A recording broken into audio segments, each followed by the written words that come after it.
गजाननं भूतगणादिसेवितं कपित्थजम्बू फलसारभक्षितम् उमासुतं शोकविनाशकारणम्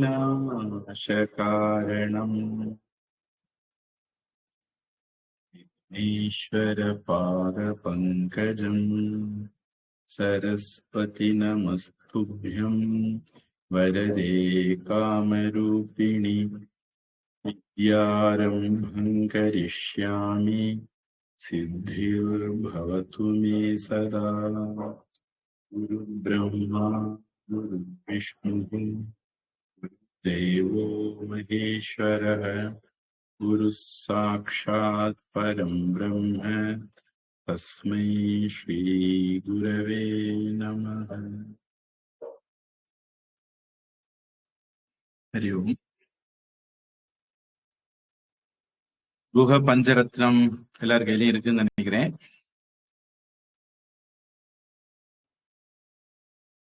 சாமிஜி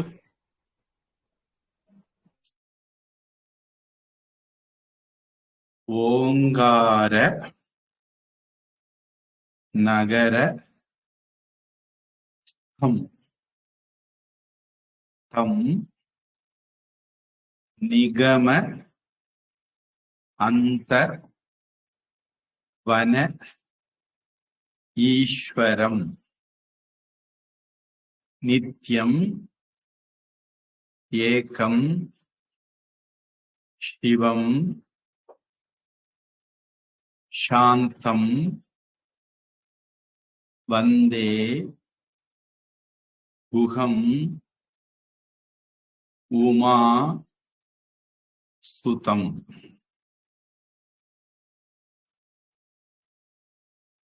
இந்த வந்தே குஹம் உமா சுதம் அது மறுபடி வருது. அப்படிதான் எல்லா பாடலும் முடியுது.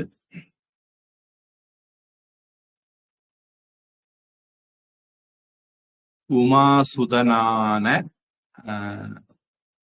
குஹனை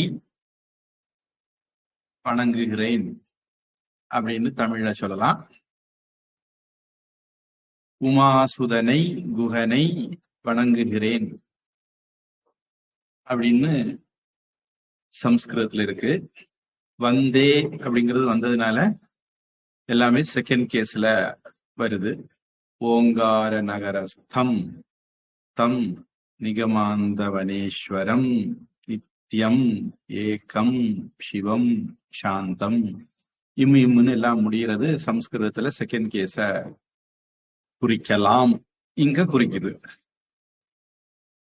நான் அப்படி சொல்லி வைக்க அப்ப புஸ்தகம் அப்படின்னு வரும்போது செகண்ட் கேஸான்னு கேட்கக்கூடாது. புஸ்தகம் செகண்ட் கேஸாவும் வரும். இப்போ நகர ஸ்தம் அப்படிங்கிறது கிரகஸ்தம் கிரகஸ்தக வான அது வேற.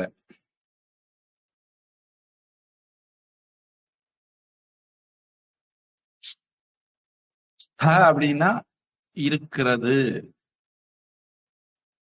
தங்கி இருக்கிறது அப்படிங்கிற அர்த்தம் எடுக்கலாம். நிற்கிறது அப்படிங்கிற அர்த்தமும் எடுக்கலாம். கன்னியாகுமரி பாஷையில சொன்னா நிக்கிறது, கோயம்புத்தூர் கொங்கு நாட்டு வேணாட்டு பாஷையில சொன்னா நிக்கிறது, கொங்கு நாட்டு பாஷையில சொன்னா இருக்கிறது. இந்த ரெண்டு இடத்துக்கும் பிரயோகத்துல அப்படி ஒரு வித்தியாசம் இருக்கு. கொஞ்சம் நில்லுங்க அப்படின்னு சொன்னா அது கன்னியாகுமரி, கொஞ்சம் உட்காருங்க கொஞ்சம் பொறுங்க அப்படின்னு சொன்னா அது கொங்கு நாடு, கொஞ்சம் இருங்க அப்படிங்கிற மாதிரி சொன்ன. சரி, இங்க நகரஸ்தம் நகரத்தில் இருப்பவர் அப்படிங்கிற அர்த்தம். தம் அவரை, நிகம அந்த. நிகம அப்படிங்கிறது இந்த இடத்துல வேதம் அப்படின்னு அர்த்தம் தரக்கூடியது. அப்போ வேதாந்த, அப்போ உபனிஷத்து அப்படின்னு அர்த்தம் வரும். வன அப்படின்னா காடு. வேதத்திலே கூட சம்ஹிதா, பிராமண அல்லது பிராமணம்,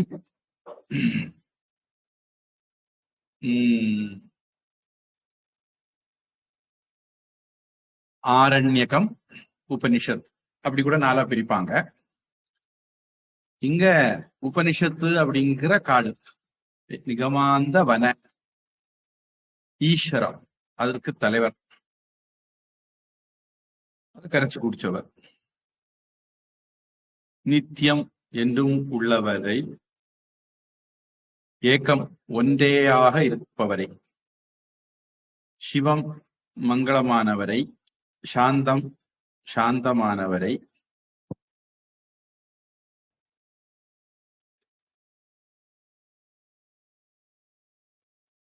இப்படியெல்லாம் இருக்கக்கூடிய பார்வதி புத்திரனான குகனை வணங்குகிறேன். வணங்குகிறேன் இருக்கு, அப்ப நான் வணங்குகிறேன் அப்படிங்கிறது புரிந்து கொள்ளக்கூடியது.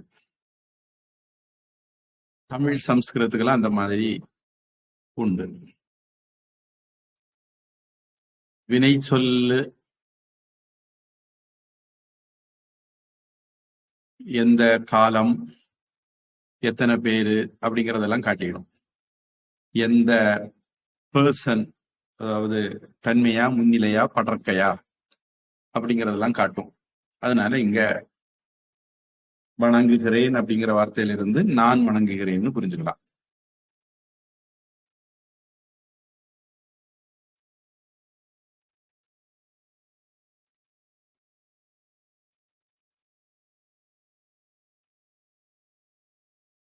இல்ல ஓங்கார நகரஸ்தம் அனுஸ்வாரம் இருக்கு.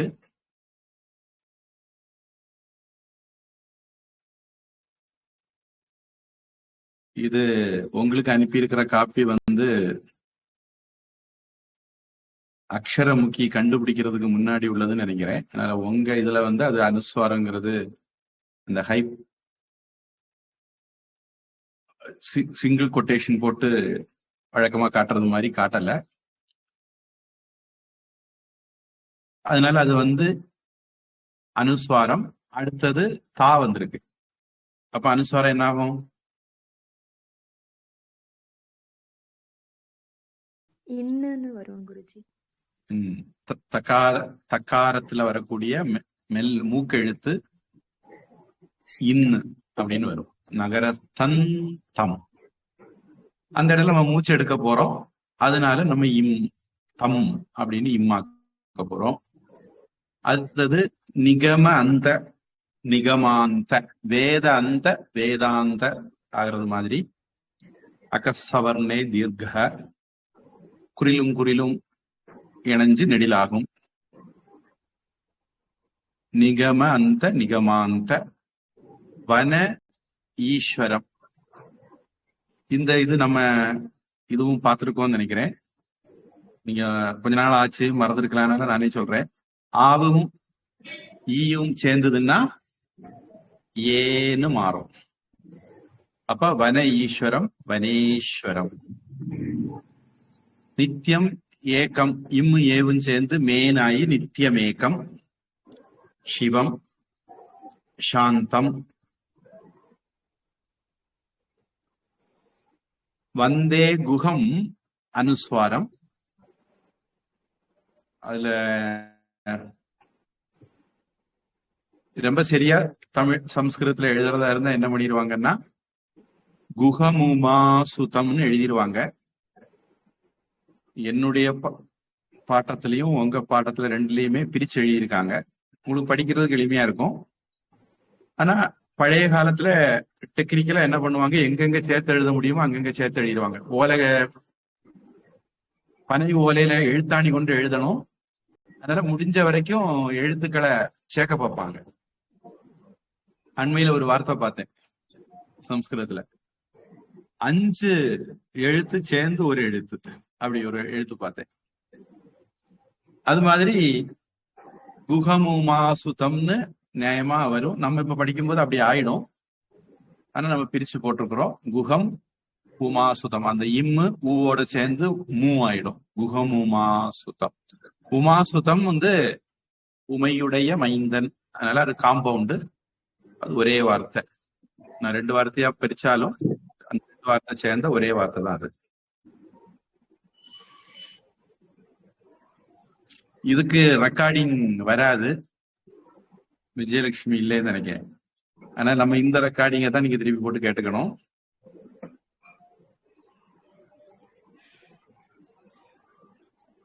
ஒருவேளை இப்படி படிக்கலாம். ஒரு மாடல் படிச்சு காமிக்கிறேன். ஓங்கார நகரஸ்தம் தம் நிகமாந்தவனீஸ்வரம் நித்யமேகம் சிவம் சாந்தம் வந்தே குஹமுமாசுதம். இப்படியும் படிக்கலாம். அல்லது பகவத்கீதை படிக்கிற மாதிரி எல்லாம் கூட படிக்கலாம். இது எல்லாமே அனுஷ்டுப் சந்தஸ். அனுஷ்டுப் சந்தஸ்ல என்னென்ன விதத்துல படிக்கிறீங்களோ அப்படி எல்லாம் படிக்கிறதுக்கு இடம் தரும். ஆனா இப்படி படிக்கலாம் அப்படின்னு என்னுடைய ஒரு கருத்து சொன்னேன். இப்ப ஸ்லோகம் அனசூயா.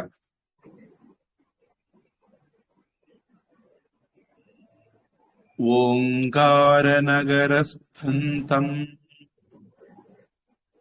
ओङ्कारनगरस्थन्तं ओङ्कारनगरस्थन्तं நிகமாந்தவனீஸ்வரம் निगमान्तवनेश्वरं निगमान्तवनेश्वरं நித்யமேகம் சிவம் சாந்தம் नित्यमेकं शिवं शान्तं नित्यमेकं शिवं शान्तं வந்தே குஹமுமாசுதம் वन्दे गुहमुमासुतं वन्दे गुहमुमासुतं சேர்த்து சொல்றேன் குருஜி. ओङ्कारनगरस्थं निगमान्तवनेश्वरं नित्यमेकं शिवं शान्तं वन्दे गुहमुमासुतम्. நான் நினைக்கிறேன் நுச்சூர் வெங்கட்ட பழைய பேரு, அந்த பேர்ல ஒருத்தர் உண்டு, நுச்சூர்னு சொல்லுவாங்க. வெங்கட, அதுக்கு அவரோட பேர் மறந்து போச்சு. இப்ப சன்னியாசி எடுத்தாரு. அவரு பாகவதம் ஸ்லோகம் தொடங்கும் போது இந்த ராகத்துல தொடங்குவாருன்னு நினைக்கிறேன்.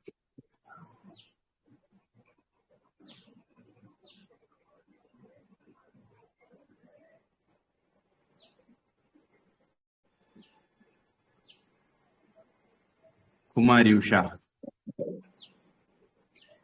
ஓம்காரநகரஸ்தம் தம் நிகமாந்தவனேஸ்வரம் நித்யமேகம் சிவம் சாந்தம் வந்தே குஹம் உமாசுதம்.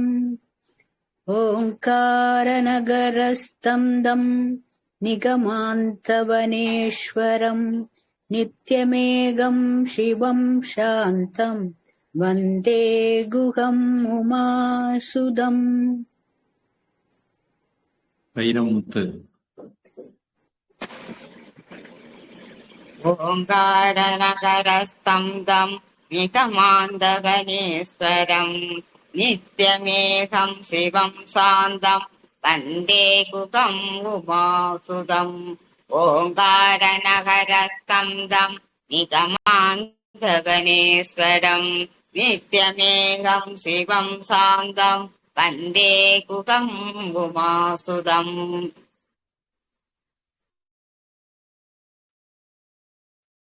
விஜயலட்சுமிக்கு தகவல் தெரியுமா? தெரியலையே, பாக்கல சாமி. சரி, படிங்க படிங்க படிங்க.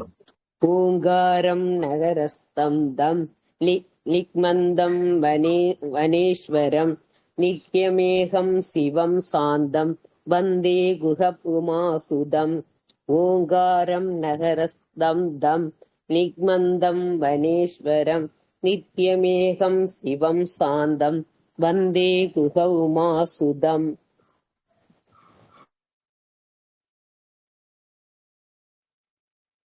இப்படி குகனை குறித்து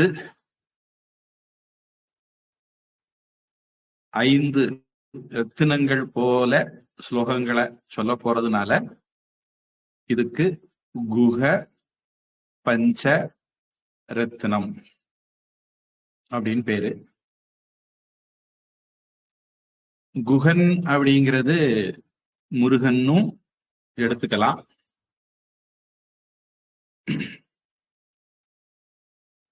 இதய குகையில் வீற்றிருப்பவர் அப்படின்னு உபனிஷத்துல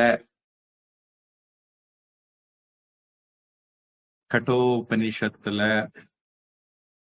வேறையும் இடங்கள்ல யோவேதனிகி தங்குகாயாம் பரமே வியோமன் தைத்திரியோபனிஷத்துன்னு நினைக்கிறேன். இப்படி பல இடங்கள்ல ஆண்டவன் இதய குகையில் இருக்கிறது மாதிரி சொல்லி இருக்குது. அங்குஷ்ட மாத்திர புருஷக, அங்க ஒரு கட்ட விரல் அளவுல இருக்காராம். அதெல்லாம் சரியா புரிஞ்சுக்கணும். இதயம்னா எது, கட்ட விரல் அளவுன்னா எது அப்படின்னு எல்லாம் சரியா புரிஞ்சுக்கணும். அதனால இது பிரம்மனையும் குறிக்கும், சகுண பிரம்மமான முருகனையும் குறிக்கும். நம்ம ஊர்ல முருகன், வட இந்தியாவுல கார்த்திகேயன், இங்க பத்ரிநாத் போற வழின்னு நினைக்கிறேன், அங்க ஒரு கார்த்திகேய மந்திர் இருக்கு. மகாபாரத்தோட தொடர்புடைய கூட இருக்கலாம். அது பொதுவா சொல்லுவாங்க முருகன் தென்னாட்டு கடவுள் அப்படின்னு. அதெல்லாம் அந்த கிணத்து தவளைகள் போடுற சத்தம். கார்த்திகேயன் சொன்னா வட இந்தியாவுக்கும் தெரியும். காளிதாசர் எழுதின ஒரு நூல் குமார சம்பவம், முருகனை பத்தின நூல். குமார் அப்படிங்கிற வார்த்தை வட இந்தியா முழுக்க பிரபலம். முருகன் அப்படிங்கிறதுக்கு குமரன் அப்படிங்கிற வார்த்தையினுடைய வட இந்திய வடிவம் தான் குமார் அப்படிங்கிறது. அதனால தென்னிந்திய கடவுள், வட இந்திய கடவுள் அப்படின்ட்டு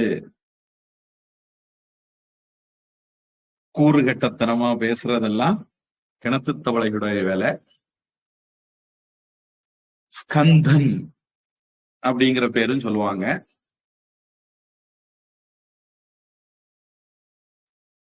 ஸ்கந்த புராணம் அப்படின்னு ஒரு புராணமே இருக்கு. 18 புராணத்துல ஒண்ணு. அதாவது முக்கிய புராணங்கள் 18ல ஒண்ணு, சிறு புராணங்களும் உண்டு. எப்படி பெருங்காப்பியம், சிறுகாப்பியம் எல்லாம் தமிழ்ல இருக்கும், அது மாதிரி குறும் புராணங்களும் உண்டு, பெரும் புராணங்களும் உண்டு. தேவி பாகவதம் குறும் புராணத்துல வரும்னு நினைக்கிறேன். இது பெரும் புராணத்துல வரக்கூடியது ஸ்கந்த புராணம்.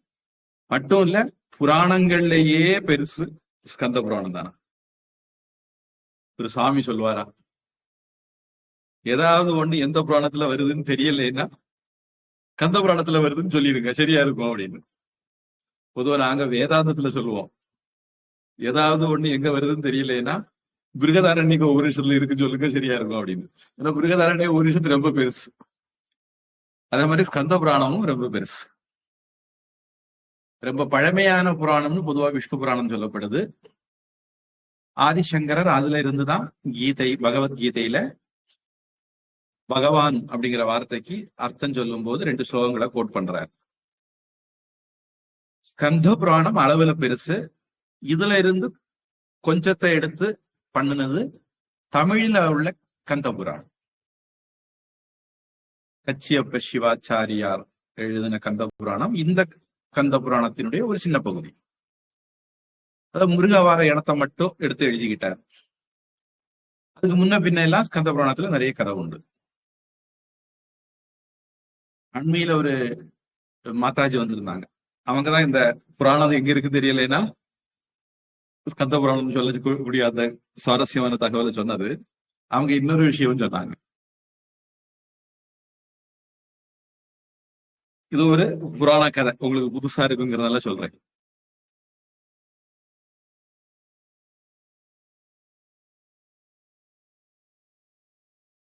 நான் இந்த ஸ்லோக வகுப்பு ஏதோ ஒரு சந்தர்ப்பத்துல சொல்லியிருக்கேன்னு நினைக்கிறேன். முக்கியமா ஆதித்ய ஹிருதயம் வகுப்புல சொல்லியிருக்கலாம். சனகர், சனந்தனர், சனத்குமாரர், சனாதனர் அப்படின்ட்டு 4 பேர். இந்த 4 ரிஷிகளை முதல்ல பிரம்மா படைச்சாராம். படைச்ச உடனே அவங்க சாமியார போயிட்டாங்களாம்.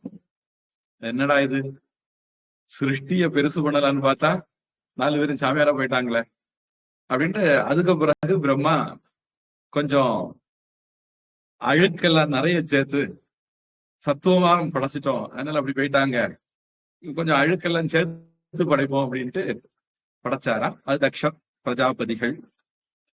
அவங்க மூலமா அதுக்கு பிறகு உலக சிருஷ்டி நடந்தது. சங்கரர் கீதா பாஷ்யம் தொடக்கத்துல இப்படிதான் ஆரம்பிக்கிறார். தட்சிணாமூர்த்திக்கு கீழே சுத்தி உட்கார்ந்து இருக்கிற அந்த 4 ரிஷிகள் தான் இந்த சனகர், சனந்தனர், சனாதனர், சனத்குமாரர் அப்படிங்கிற 4 பேர். இல்ல இந்த சனத்குமார மகரிஷியை பத்தி பல இடங்கள்ல குறிப்பு வருது.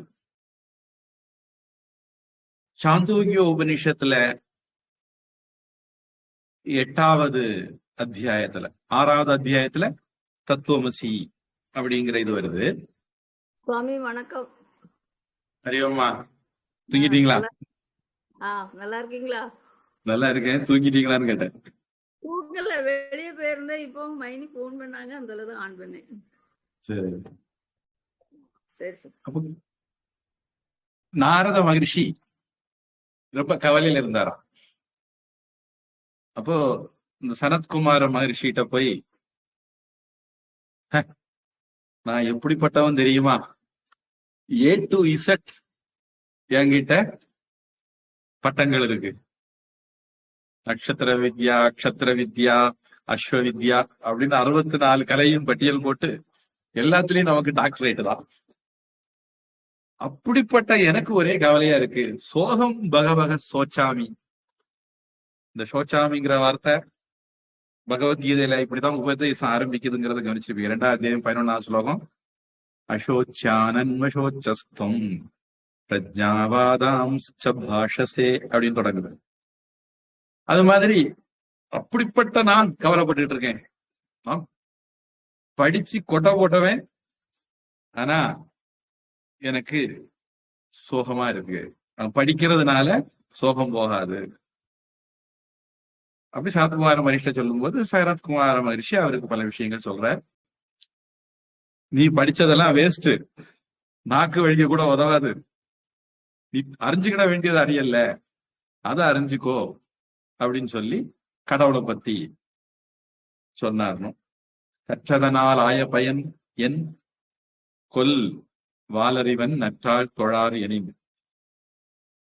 1000 படிச்சு என்ன, கடவுளை பத்தி தெரியலன்னா என்ன பிரயோஜனம்?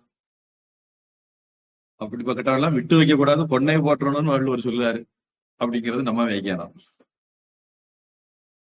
நீங்க கொல்ல கூட வேண்டாம், ஓட்டு போடும் போதாவது பாத்திரத்து போட்டிருக்கலாம், அதுக்கு கூட வக்கில்லாம இருக்கும் இந்துக்கள். அப்போ அந்த இதுலதான் சனத்குமார மகரிஷி நாரதர்கிட்ட பூம வித்யா, யோவை பூமா ததனந்தம், யோவை அல்பம்,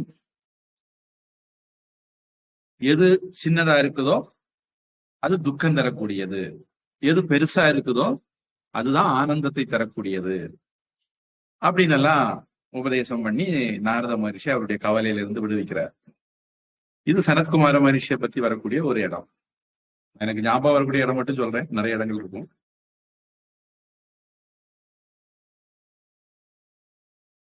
அந்த மாதாஜி என்ன சொன்ன வந்தாங்கன்னா, இந்த 4 பேரும் அவங்க போக்குல தபஸ் பண்ணிட்டு இருந்தாங்களா, பார்வதி தேவியும் சிவபெருமானும் ஊர்வலம் போனாங்களாம். அவங்க அப்படி ஊர் சுத்தி பார்க்க போகும்போது பார்வதி தேவி கண்ணுல இவங்க 4 பேரும் பட்டாங்களாம். அப்போ இவங்க சிவபெருமானையோ பார்வதியோ ஒண்ணும் கண்டுக்கல. ஏன்னா சர்வம் பிரம்மமயம் அப்படின்னு இருக்கிறவங்க போதேந்திர சுவாமிகள் நினைக்கிறேன், சதாசிவ பிரம்மேந்திரர். அந்த சுவாமியுடைய கீர்த்தனைகள்ல ஒண்ணு சர்வம் பிரம்மமயம் அப்படின்னு ஒரு பாடல் எழுதியிருக்காரு. சம்ஸ்கிருதத்துல அழகான கர்நாடக சங்கீத பாடல்களை, வேதாந்த பாடல்களை எழுதினவர் அந்த சுவாமி. அவங்க எல்லாம் பிரம்மன் தான், எல்லாம் கடவுள் தான், எல்லாம் ஒண்ணுதான் இருக்கிறவங்க.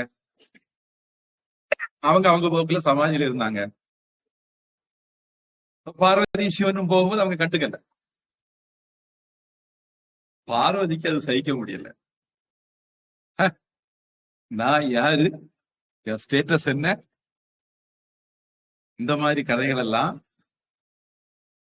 கடவுளுக்கு மத்தவன் மரியாதை தரலன்னு வருத்தம் வந்ததுங்கிறதுக்காக வேண்டி இல்ல, நமக்கு இந்த மாதிரி வரக்கூடாதுங்கிறதுக்காக வேண்டி கடவுள் மேல ஏத்தி கதைகள் எழுதி வச்சிருக்காங்க.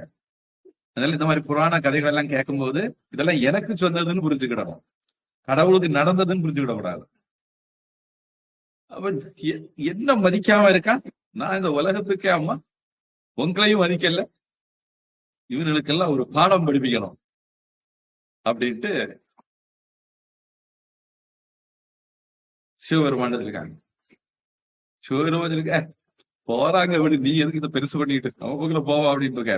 அதெல்லாம் முடியாது, இவங்களுக்கு ஒரு பாடம் படிப்பிச்சே ஆகணும், சாபம் கொடுக்க போறேன் அப்படின்ட்டு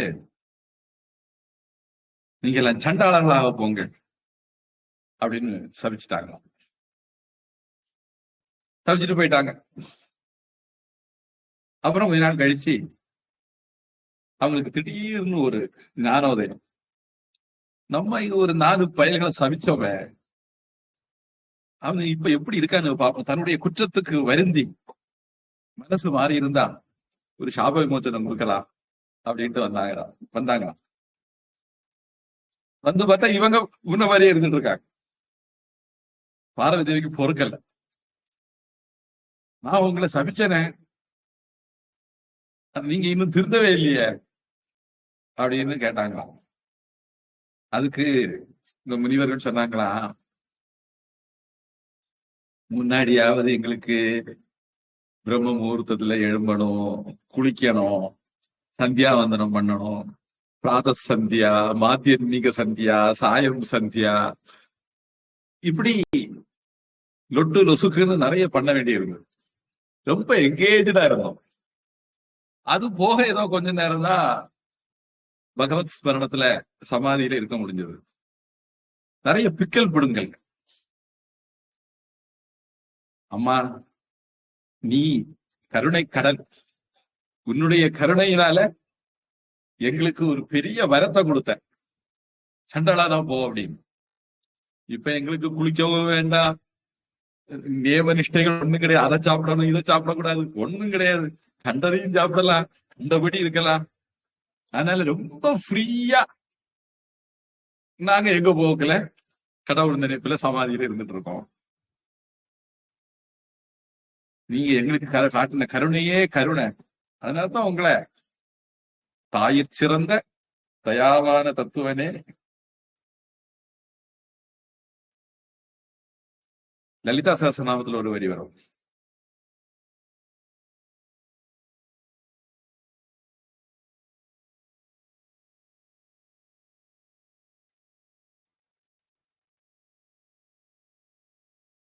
அகைதுக கருணா, இல்ல ஞாபகம் மாட்டேங்க, கருணையில அங்க அர்த்தம் அப்படின்னு சொல்லிக்கிட்டு லலிதா பரமேஸ்வரிய பத்தி ஒரு வரி வந்து லலிதா சகஸ்ரநாமத்துல வரும்.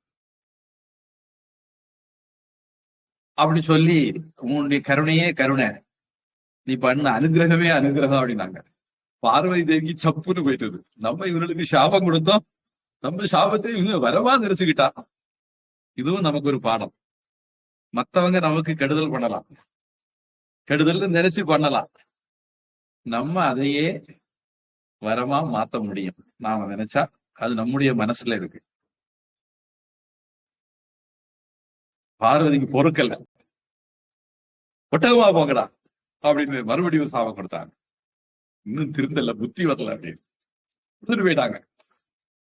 திருப்பி கொஞ்ச நாள் கழிச்சு இப்போவா தெரிஞ்சிருக்கான பாப்போம்னு சொல்லிட்டு சிவபெருமான குட்டிக்கிட்டு வந்தாங்க. சிவபெருமான் சிரிச்சுக்கிட்டே கூட வராது.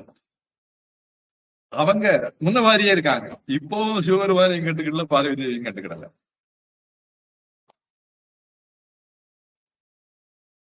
பார்வதிக்கு என்ன கோவப்பட்டாலும் இவர்களுக்கு சூடு சொரணையே வரலையே அப்படின்னு இப்ப கேட்டாங்க. நான் உங்களை ஒட்டகமா போங்கிட்டு சமைச்சேன், ஆனா நீங்க இன்னும் சந்தோஷமா இருக்கீங்களே அப்படின்னு. அவங்க சொன்னாங்களா, முன்னையாவது மனுஷனா பிறந்ததுனால ஏதோ கொஞ்சம் நியமங்கள் எல்லாம் இருந்தது. துணி எல்லாம் உடுத்தணும், அப்படி கொஞ்சம் நியமங்கள் எல்லாம் இருந்தது. இப்போ கண்டதை சாப்பிடலாம், கண்ட இடத்துல மலஜலம் கழிக்கலாம், துணி உடுத்தணும்னு கிடையாது, அப்படியே ஃப்ரீயா தெரியலாம். அதுவும் இந்த வெக்கைக்கு ரொம்ப சுகமா இருக்கு. அதனால அம்மா பண்ண அனுகிரகமே அனுகிரகம். நாங்க கோடி ஜென்மம் எடுத்து தவம் பண்ணா கூட கிடைக்காத அனுகிரகத்தை அம்மா பண்ணிருக்கீங்க அப்படின்னாங்களாம். பார்வதி தேவி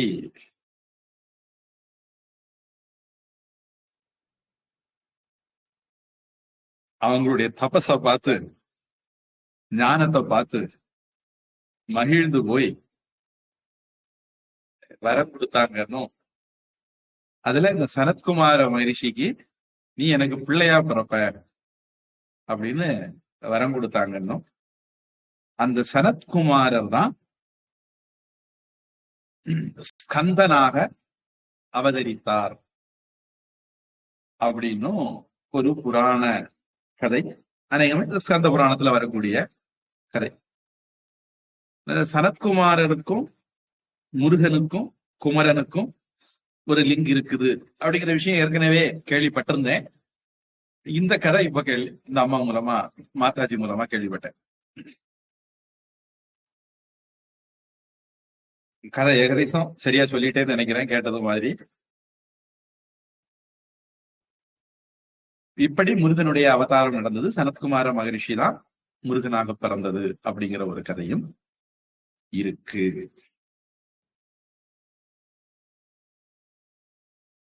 அந்த முருகன், ஸ்கந்தன், கார்த்திகேயன் அப்படின்னு சொல்லப்படக்கூடிய ஆளுதான் குகன் அப்படின்னு இங்க குறிப்பிடப்படுறாரு அப்படின்னு நம்ம எடுத்துக்கலாம். ரெண்டாவது ஸ்லோகம். ஏதாவது கேள்வி இருக்கா?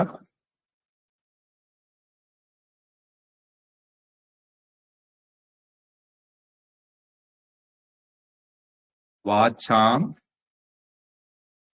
அகோச்சரம் ஸ்கந்தம். இந்த ஸ்கந்தம் அப்படிங்கிறது ரெண்டு விதமா சொல்றதும் இருக்குன்னு நினைக்கிறேன் டிக்ஷனரியில. ஸ்கந்தம் அப்படின்னு இருக்கு, ஸ்கந்தம் அப்படின்னு இருக்கு அப்படின்னு நினைக்கிறேன். இதுல ரெண்டுக்கு வேற அர்த்தங்களும் உண்டு. ரெண்டும் முருகனை குறிக்கிறதாகவும் இருக்குதுன்னு ஞாபகம்.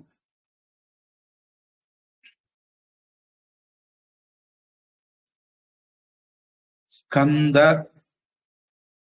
முருகன் அப்படிங்கிறது ஒரு அர்த்தம். பாதரசம், சிவன், அரசன், திறமை உள்ளவன், ஆவுறது, அப்படியெல்லாம் கூட வேற அர்த்தங்களும் இருக்கு.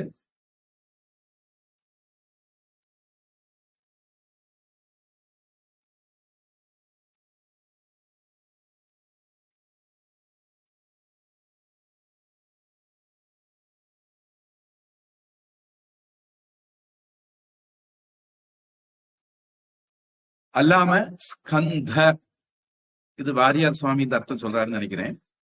ஸ்கந்த அப்படின்னா தோல். தமிழ்ல கந்து, கந்தழி அப்படிங்கிற மாதிரி வார்த்தை பிரயோகங்களும் உண்டு. தோளுங்கிறது ஒரு அர்த்தம், உடம்பு அப்படிங்கிற அர்த்தம் எல்லாம் உண்டு. ஒரு மரத்தினுடைய கிளையெல்லாம் வெட்டப்பட்ட மரம் தானுவில் புருடன் அப்படின்னு வேதாந்தத்துல ரொம்ப பிரபலம். அதாவது ஒரு குச்சி அப்படின்னு கன்னியாகுமரி மாவட்டத்துல சொல்லுவாங்க. தூணு மாதிரி ஒரு மரத்தை வெட்டியிருக்காங்க, ஆனா மூட்டோட வெட்டாம அந்த தண்டு பகுதியை விட்டுட்டாங்க. அரைகுறை இருட்டில் அதை பார்க்கும்போது அது ஒரு மனுஷன் மாதிரி தெரியுது. அதான் தானுவில் புருடன், தூணுல மனுஷனை பார்க்கிறது அப்படிங்கிறது. அதனால அந்த மரத்தினுடைய ட்ரங்க் அப்படின்னு ஆங்கிலத்துல சொல்லுவாங்க. மரத்தினுடைய நடுப்பகுதி, தண்டு பகுதி. ராஜா, இளவரசன், இப்படி இதுக்கும் பல அர்த்தங்கள் இருக்கு. ஒரு புத்தகத்தினுடைய அத்தியாயம் அப்படிங்கிற அர்த்தத்துல கூட பயன்படுத்தப்படுது. இந்த இடத்துல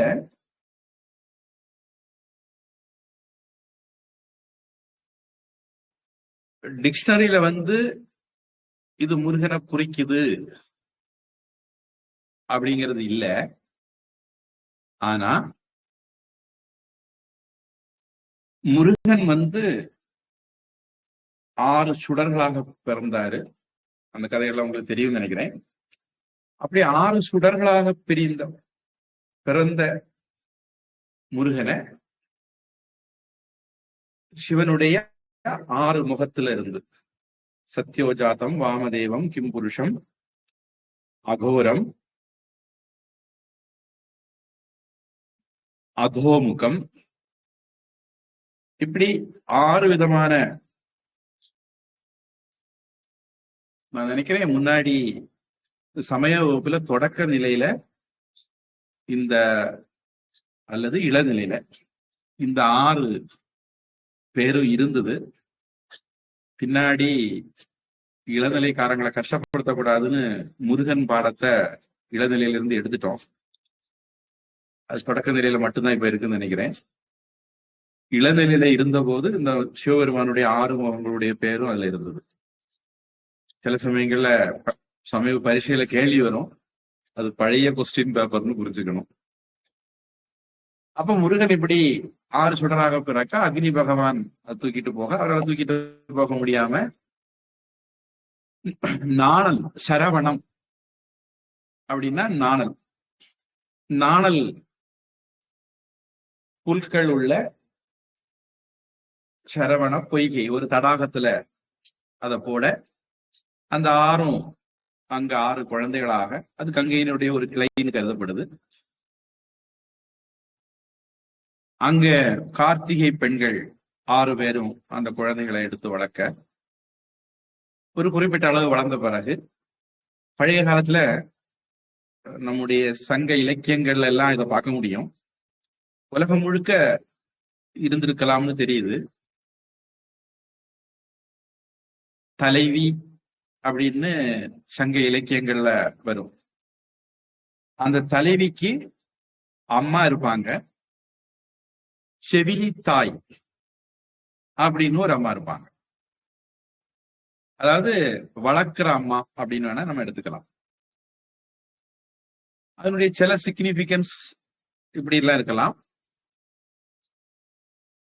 பெத்தது மட்டும் ஒரு அம்மா, அப்புறம் பால் கொடுக்கறது, குளிப்பாட்டுறது, வளர்த்துறது எல்லாம் இன்னொரு அம்மா. அந்த அம்மாவை செவிலி தாய், அந்த மாதிரி சங்க இலக்கியம் குறிப்பிடுது.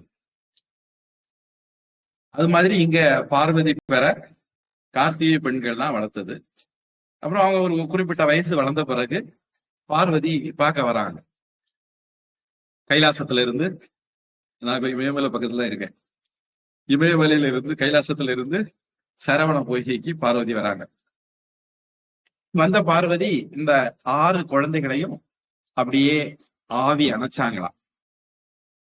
அணைச்ச உடனே இந்த குழந்தைகளுடைய 6 தோள்களும் ஒண்ணு சேர்ந்து ஒரே முகமாக மாறிச்சுதான். அப்படி ஸ்கந்தம் தோள்கள் எல்லாம் ஒண்ணு சேர்ந்ததுனால ஸ்கந்தன் அப்படின்னு சொல்லலாம். டிக்ஷனரியில ஸ்கந்த அப்படிங்கிற வார்த்தை தான் முருகன். ஸ்கந்த அப்படின்னா தோள் அப்படின்னு அர்த்தம். இப்படி ஒரு கதையும் புராண கதையும் இருக்கு. தோள்கள் எல்லாம் ஒன்றிணைந்தது, ஒரு முகம், 6 முகங்களும் ஓர் உடலுமாக முருகன் மாறினார் அப்படின்ட்டு ஒரு இது இருக்கு.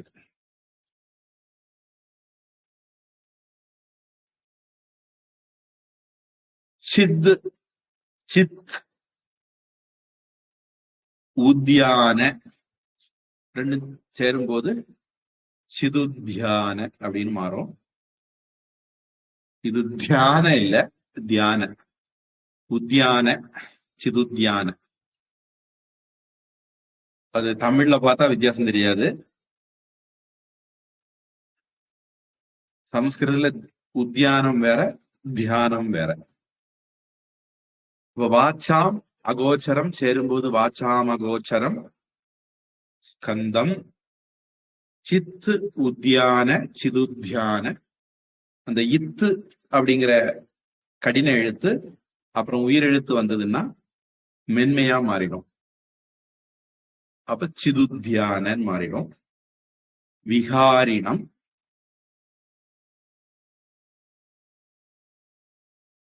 இந்த ஹு அப்படிங்கிற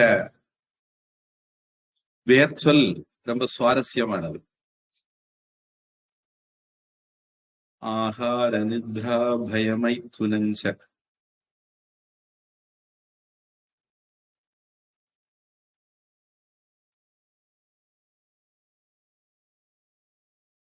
கீதையில ஒரு ஸ்லோகத்தை ஞாபகப்படுத்தி பாக்குறேன்.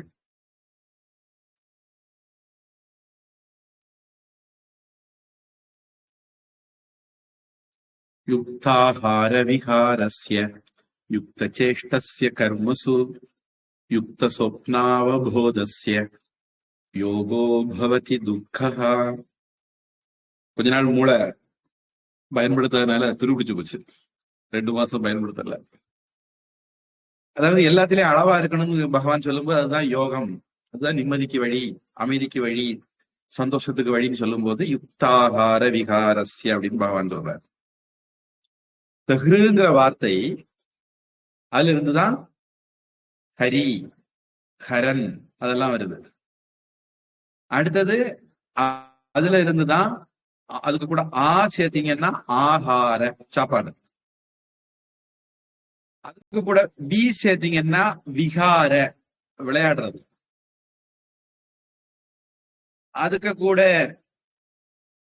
அந்த ஆகாரத்திலேயே கூட இன்னொரு விதம் இருக்கு, ஹாரம். அத ஹாரம்னு மாத்தினா மாலை. சம்ஹாரம், சூர சம்ஹாரத்துக்கு நம்ம இந்த பாட்டை எடுத்துருக்கணும். நம்ம இப்போ வைகாசி விசாகத்துக்கு எடுத்துட்டு இருக்கோம். சம்ஹாரம். அடுத்தது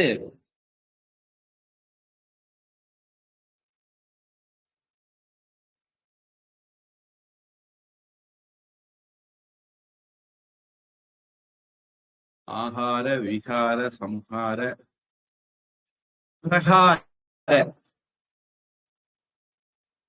பிரகாரம்னா அடிக்கிறது. பிராகாரம் கோவில சுற்றி வரக்கூடிய அந்த பகுதிக்கு, கோவிலுடைய சுற்று வட்டத்துக்கு பிராகாரம். இப்படி அதுக்கு முன்ன பின்ன எல்லாம் வார்த்தைகள் சேர சேர பல அர்த்தங்கள் தரக்கூடிய ஒரு சுவாரஸ்யமான வார்த்தை. இங்க விகாரினம்ங்கிறது விளையாடுகிறவர், சந்தோஷப்படுகிறவர் அப்படிங்கிற அர்த்தம்.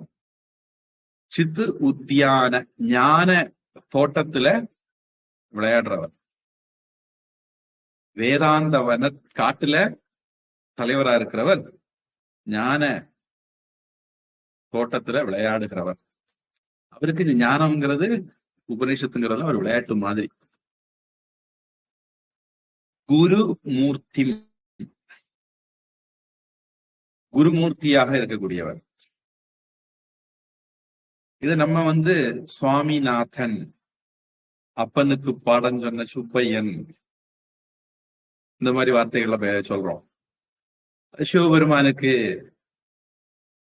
முருகப்பெருமான் உபதேசம் பண்ணாரு, அந்த திருவிளையாடல் படம் எல்லாம் பார்த்திருப்பீங்கன்னு நினைக்கிறேன்.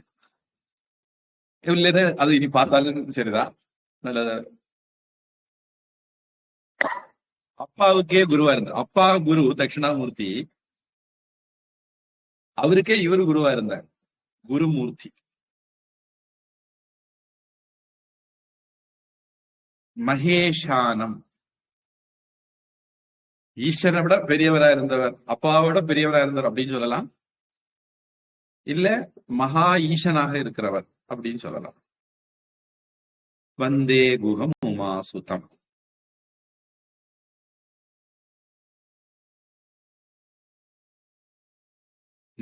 நவரத்தினம் கேள்விப்பட்டிருக்கோம், அது நம்ம அணிகிற அணிகலன். இது நம்ம தியானம் பண்ண வேண்டிய ரத்தினங்கள், சிந்திக்க வேண்டிய ரத்தினங்கள். இது 5 பஞ்ச ரத்தினத்துல இது 2வது ரத்தினம். இதுல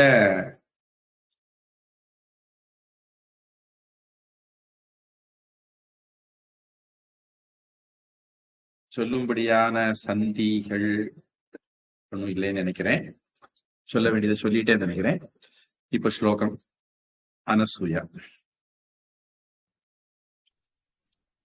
வாசாமகோச்சரம் ஸ்கந்தம் वाचामगोचरं स्कन्दं वाचामगोचरं स्कन्दं சிதுத்யான விஹாரிணம் चिदुद्यानविहारिणं चिदुद्यानविहारिणं குருமூர்த்திம் மகேஷானம் गुरुमूर्तिं महेशानं गुरुमूर्तिं महेशानं வந்தே குகமுமாசுதம் वन्दे गुहमुमासुतं वन्दे गुहमुमासुतं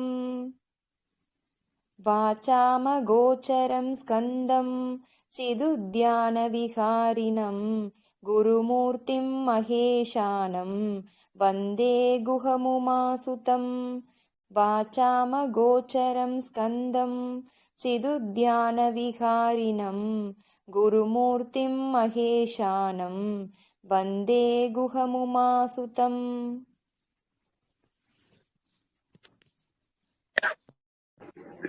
ராமாயணத்துல கூட வந்தே வால்மீகி கோகிலம் சாமி அப்படின்னு சொல்லுங்க. ஆடியோ அனுப்பியிருக்கீங்களா? பாட்டு இதுல இல்ல, என்னோட இதுல ஆடியோவா? இல்ல, இந்த பாட்டு அனுப்பியிருக்கீங்களா? பாட்டு ஆமா, அது கடைசியில இருந்து மேல 2-3 இது பாத்தீங்கன்னா அப்படியா? அதனுடைய ஒரு மெசேஜ்ல இதத்தான் எடுக்க போறேன்னு எழுதியிருப்பேன். அந்த மெசேஜை கிளிக் பண்ணீங்கன்னா உங்களை அந்த இடத்துக்கு கூட்டிட்டு போயிடும். இது போட்டு ரொம்ப நாள் ஆச்சு, அப்படியா? சரி சரி, நான் அதை அதனால மறுபடியும் இது பண்ணட்டா குருஜி? இதுல பேஸ்ட் பண்ணி சென்ட் பண்ணட்டா? சரி சரி சார். வால்மீகியில இப்படி ஒரு ஸ்லோகம் உண்டு.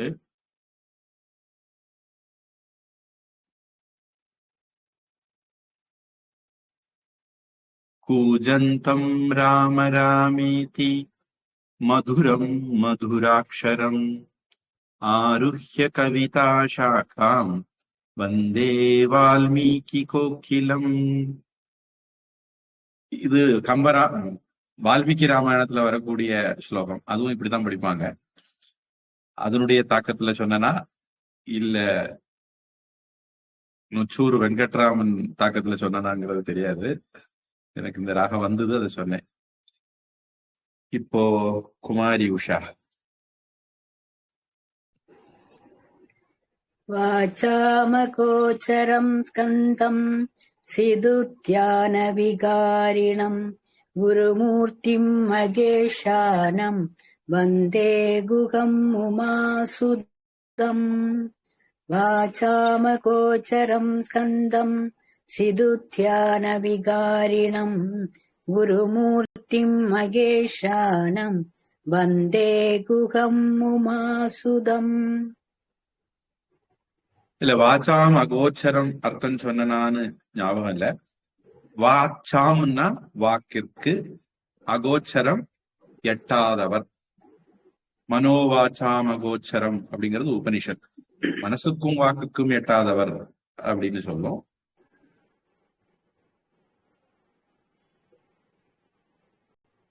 வைரமுத்து.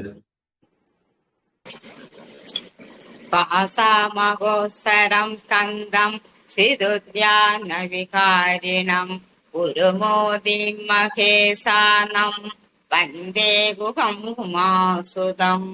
வாசாமகோசரம் ஸ்கந்தம் சிதுத்யான விகாரிணம் குருமோதிம் மகேசானம் வந்தே குகம் உமாசுதம்.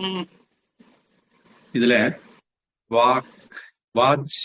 வாச்சக அப்படிங்கிறது சப்தம், அதுல இருந்து வாக்கு அப்படிங்கிறது வருது. சோஹோ குஹு. அந்த இதுல இருந்துதான் வாச்சகம், திருவாச்சகம், மாணிக்க வாச்சகர் அப்படிங்கிற வார்த்தைகள் எல்லாம் வருது. ஆனா நம்ம தமிழ்ல ஒரு விஷயம் வச்சிருக்கிறோம். என்ன பண்ணுவோம், நம்ம சௌகரியத்துக்கு வார்த்தைகளை உச்சரிப்போம். அரிசி எழுதிக்கிட்டு அரிசி அப்படின்னு படிப்போம். முருகன் அப்படின்னு எழுதிக்கிட்டு முருகன் படிக்கிறவங்களும் உண்டு, முருகன் படிக்கிறவங்களும் உண்டு. தமிழ்ல அது அனுமதிக்கப்பட்டது. கொஞ்சம் முன்ன பின்ன இருக்கிற எழுத்துக்கு ஏத்த மாதிரி முன்ன பின்ன படிச்சுக்கலாம். சமஸ்கிருதத்துல இந்த இது வாச்சா, தமிழ்ல சொல்லக்கூடிய சாதான். வாச்சாம் அகோச்சரம், அதுவும் சாதான். விஜயலட்சுமி.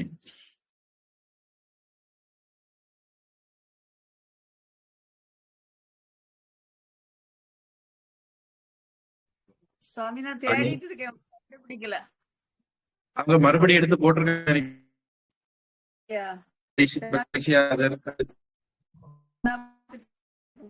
கண்டுபிடிக்க தெரியல, தேடி பார்த்துட்டே இருக்கேன். இந்த குரூப்ல கடைசியா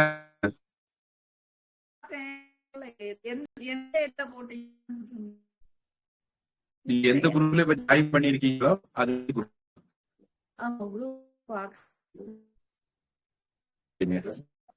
நான் பின்ன பாத்துக்கிறேன், சொல்லி கேக்குறேன்.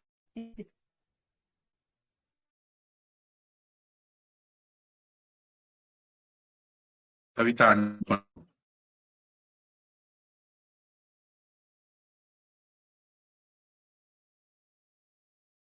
கவிதா களத்திலே இல்லையா? சாமி சாமி கேட்க படிங்க.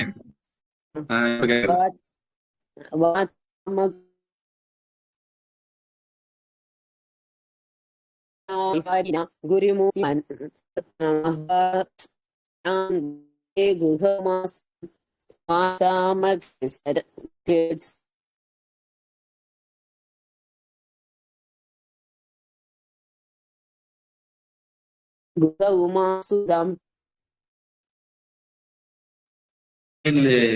பக்கத்துல இருந்து இன்டர்நெட் பிரச்சனை வராதுன்னு நினைக்கிறேன். இருக்கு. ஆமா, கவிதா நெட் சரியா நான் சந்தேகப்பட என் பக்கம் சந்தேகப்பட மாட்டேன். ஏன்னா எங்க பக்கத்துல நாங்க எடுத்து வச்சோம், அது நல்லா வேலை செய்யும். பாக்குறேன், அத முதல்ல பிள்ளையார் சொல்லி நான் போடுறேன். டெஸ்ட் எல்லாம் பண்ணுனா நல்லா தான் இருக்கு. அதனால நான் சொல்றது கேட்கல, அந்த மாதிரி நீங்க எல்லாம் ஓகே நெட்தான் செக் பண்ணிக்கணும்.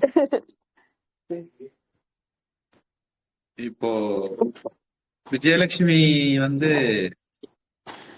அந்த வீடியோ இதுல பேக் போயிட்டு வரணும். கட் ஆயிட்டுன்னு நினைக்கிறேன் விஜயலட்சுமி. சரி, நாம் 3வது ரத்னத்துக்கு போவோம்.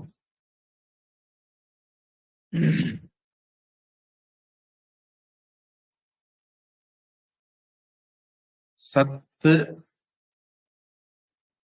விஜயலட்சுமி வீடியோல இருந்து பேக் போகணும். பேக் போனாதான் குரூப் வரும். அந்த இதுல கடைசியில பார்க்கணும். நான் பேசுறது கேக்குதா? கேக்குது சாமி. விஜயலட்சுமி விஜயலட்சுமி கேக்குதா? கேக்குது சாமி, சொல்லுங்க. கண்டுபிடிச்சிட்டீங்களா? கேக்குதா? ஆமா, கண்டுபிடிச்சிட்டேன். சரி, 3வது பக்கம். 3வதா 4வதா? இப்ப 3வது தொடங்குறோம். சரி சாமி. சத் சித் ஆனந்த ரூப ஈஷம் சம்சார துவாந்த தீபகம். அதுல சில பேரு அவங்க சொந்த சாகித்யத்துல முருகன் பேரெல்லாம் வாரதுனால ஓம் ஸ்ரீ எல்லாம் சேர்த்துக்கிட்டாங்கன்னு நினைக்கிறேன். அது சேர்த்தா அந்த செய்யுள் சரியா வருமா அப்படிங்கிறது சந்தேகமா இருக்கு. அதனால நான் இப்போதைக்கு ஓம் ஸ்ரீ எல்லாம் சொல்லாம சொல்றேன். யாருக்கு அதை சொன்னா நல்லா இருக்கும் அப்படின்னு தோணுதோ அவங்க சொல்லிக்கலாம். சுப்பிரமணியம்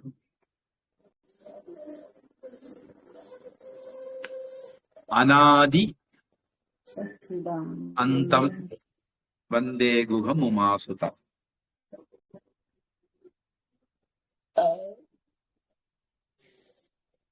சத்து அந்த இத்து அடுத்தது சா வர்றதுனால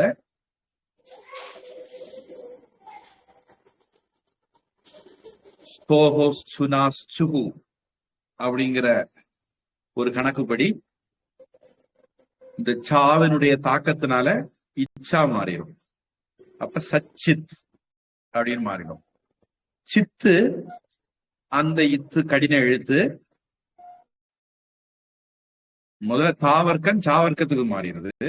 இப்ப கடின எழுத்து அடுத்தது ஆ உயிரெழுத்து வர்றதுனால அல்லது கடின எழுத்து வராததுனால, உங்களுக்கு குறுக்கு வழியா சொல்லேன், கடின எழுத்து வராததுனால இதா மாறிடும், மென்மையா மாறிடும். அப்ப சச்சிதானந்த அப்படின்னு மாறிடும். சச்சிதானந்தம் அப்படின்னா நிர்குண பிரம்மத்தினுடைய அடையாளம். அப்போ முருகனை சகுனத்திலிருந்து நிர்குணத்துக்கு கொண்டு போயாச்சு. எல்லா சாமியும் அடங்கின சாமியா மாத்தியாச்சு. சச்சிதானந்த ரூப ஈஷம், சச்சிதானந்த வடிவமாக இருக்கக்கூடிய அந்த நிர்குண பிரம்மமும் முருகன் தான். சம்சார துவாந்த, துவாந்த அப்படின்னா இருட்டு.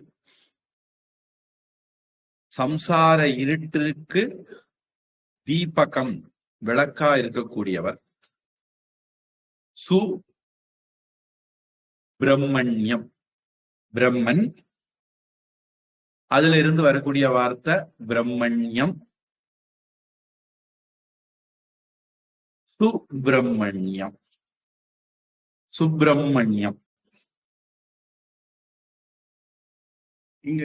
இங்க சுப்பிரமணியம் வர்றதுக்கு வர்றதுக்கு காரணம் நம் முதல் ஸ்லோகத்துல சொன்னது மாதிரி 2ஆம் வேற்றுமைக்காக வேண்டி அப்படி சொல்லியிருக்காங்க. ஒரிஜினலா சுப்பிரமணியக, தமிழ்ல சுப்பிரமணியன் அப்படின்னு வரணும். தமிழ்நாட்டுல பிஜேபி அல்லது இந்துக்களுக்கு வேண்டி ஜெயித்த முதல் வேட்பாளர் கன்னியாகுமரிக்காரர். கன்னியாகுமரியில பத்மநாபபுரம் அப்படிங்கிற சட்டமன்ற தொகுதியில ஜெயித்தார். அவர் பேரு பாலச்சந்தர். அவர் இந்த சனாதனத்தை ஒழிக்க கிளம்பின கூமுட்டைகளுக்காக வேண்டி சொல்றேன். அந்த கூமுட்டைகள் சனாதனத்துல ஏற்றத்தாழ்வு எல்லாம் ஒழிக்க போறோம்னு சொல்றாங்கல்ல, அந்த சனாதனத்துல தாழ்ந்த நிலையில இருந்து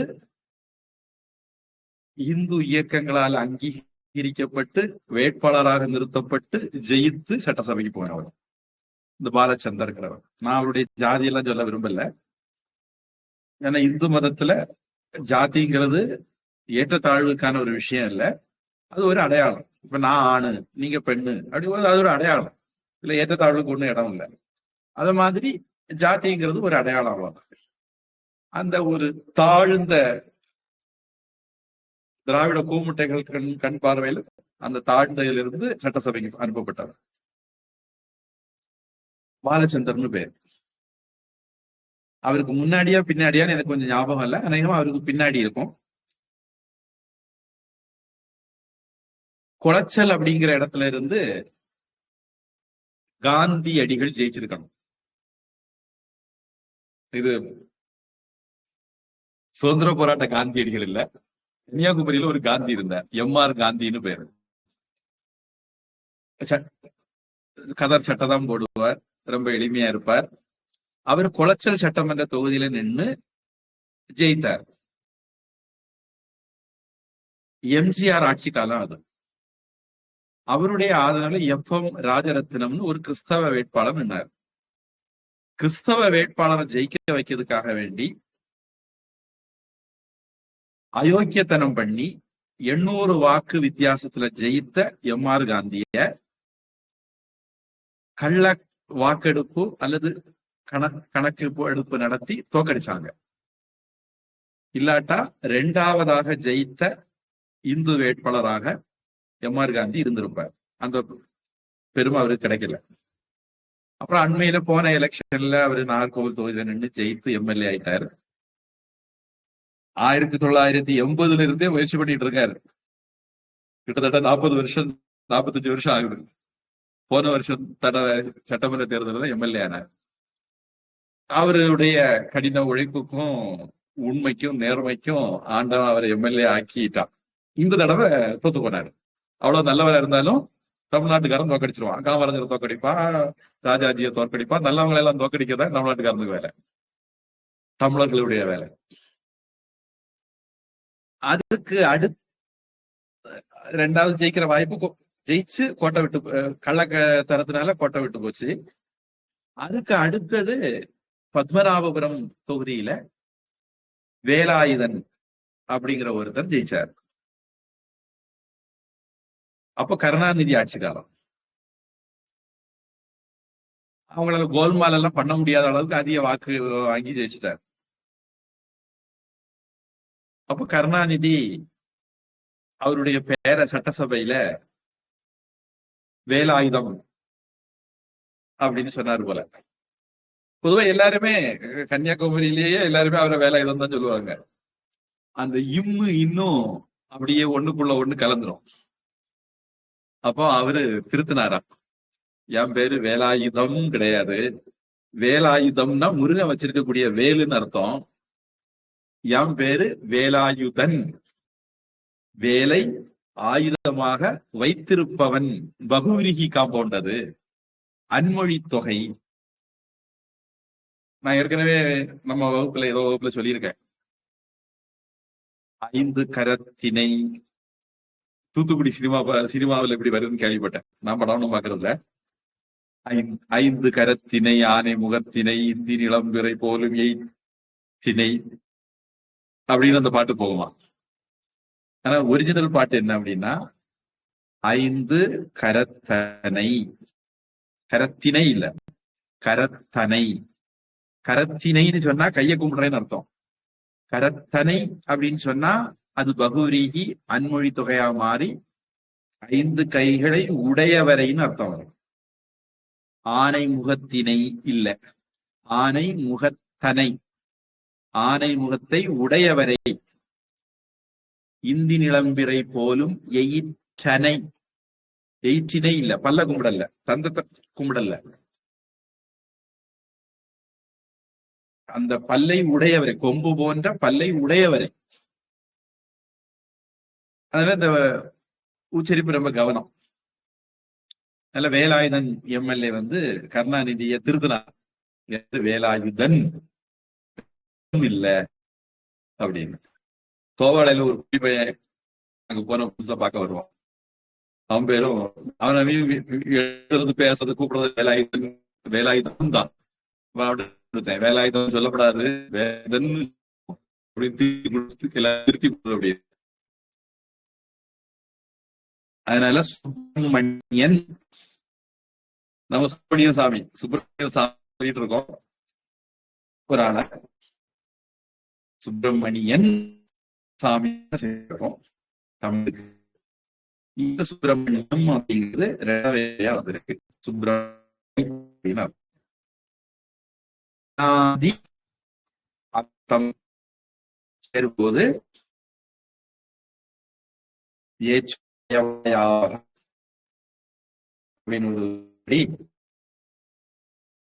அந்த நான் உங்களுக்கு சொல்லியிருக்கிறேன், கொஞ்ச நாள் ஆனதுனால மறந்துருப்பீங்கன்னு சொல்லிட்டு ஞாபகப்படுத்துறேன். அடுத்த வகுப்புல இருந்து உங்களை தான் கேட்பேன். அனாதியில உள்ள ஈ யாவா மாறி அநாத்யந்தம். ஏன்னா அனாதிக்கு பிறகு அடுத்தது ஆ வருது, உயிரெழுத்து வருது. அந்த உயிரெழுத்து வந்து இந்த ஈய பிரிச்சு யாவா மாத்தி அப்புறம் ஆவு கூட சேர்ந்து யாவானா ஈயா மாத்தி ஈயா மாறி அந்த யா எக்காரம் ஆவு கூட சேர்ந்து யாவா மாறி அநாத்யந்தம் அப்படின்னு மாறும். இதுல சுப்பிரமணியம் அனுஸ்வாரம் இருக்கு, அடுத்தது ஆவே வருது. அதனால அந்த இம்மு ஆவோட சேர்ந்து மாவா மாறி சுப்பிரமணியம் அநாத்யந்தம் அப்படின்னு மாறும். அப்படி மாத்தி படிச்சா தப்பு இல்ல, நியாயம்தான், அநியாயம் இல்ல. இப்ப ஸ்லோகம் அனசூயா. சச்சிதானந்தரூபேஷம் सच्चिदानन्दरूपेशं सच्चिदानन्दरूपेशं संसारध्वान्तदीपकम् संसारध्वान्तदीपकं संसारध्वान्तदीपकं सुब्रह्मण्यम् अनाद्यन्तम् सुब्रह्मण्यम् अनाद्यन्तम् सुब्रह्मण्यम् अनाद्यन्तम् वन्दे गुहमुमासुतम् वन्दे गुहमुमासुतं वन्दे गुहमुमासुतं सच्चिदानन्दरूपेशं संसारध्वान्तदीपकं सुब्रह्मण्यमनाद्यन्तं वन्दे गुहमुमासुतं सच्चिदानन्दरूपेशं संसारध्वान्तदीपकं सुब्रह्मण्यम् अनाद्यन्तं वन्दे गुहमुमासुतं. कुमारी उषा. सच्चिदानन्दरूपेशं संसारध्वान्तदीपकं सुब्रह्मण्यम् अनाद्यन्तं वन्दे गुहमुमासुतम्. सच्चिदानन्दरूपेशं संसारध्वान्तदीपकं सुब्रह्मण्यम् अनाद्यन्तं वन्दे गुहमुमासुतम्. வைரமுத்து. सच्चिदानन्दरूपेशं संसारध्वान्तदीपकं सुब्रह्मण्यमनाद्यन्तं वन्दे गुहमुमासुतं. सच्चिदानन्दरूपेशं संसारध्वान्तदीपकं சுப்பிரமணியமநாத்யந்தம் வந்தே குகம் உமாசுதம். விஜயலட்சுமி. सच्चिदानन्दरूपेशं संसारत्वान्तदीपकं सुब्रह्मण्यम् अनाद्यन्तं वन्दे गुगम् उमासुदं. सच्चिदानन्दरूपेशं संसारत्वान्तदीपकं सुब्रह्मण्यम् अनाद्यन्तं वन्दे गुगम् उमासुदम्. கவிதா. सच्चिदानन्दरूपेशं संसारद्वन्द्वन्ददीपकं सुब्रह्मण्य अनत्यन्तं वन्दे गुहौमासुदं. सच्चिदानन्दरूपेशं संसारद्वन्द्वन्ददीपकं सुब्रह्मण्य अनत्यन्तं वन्दे गुहौमासुदं.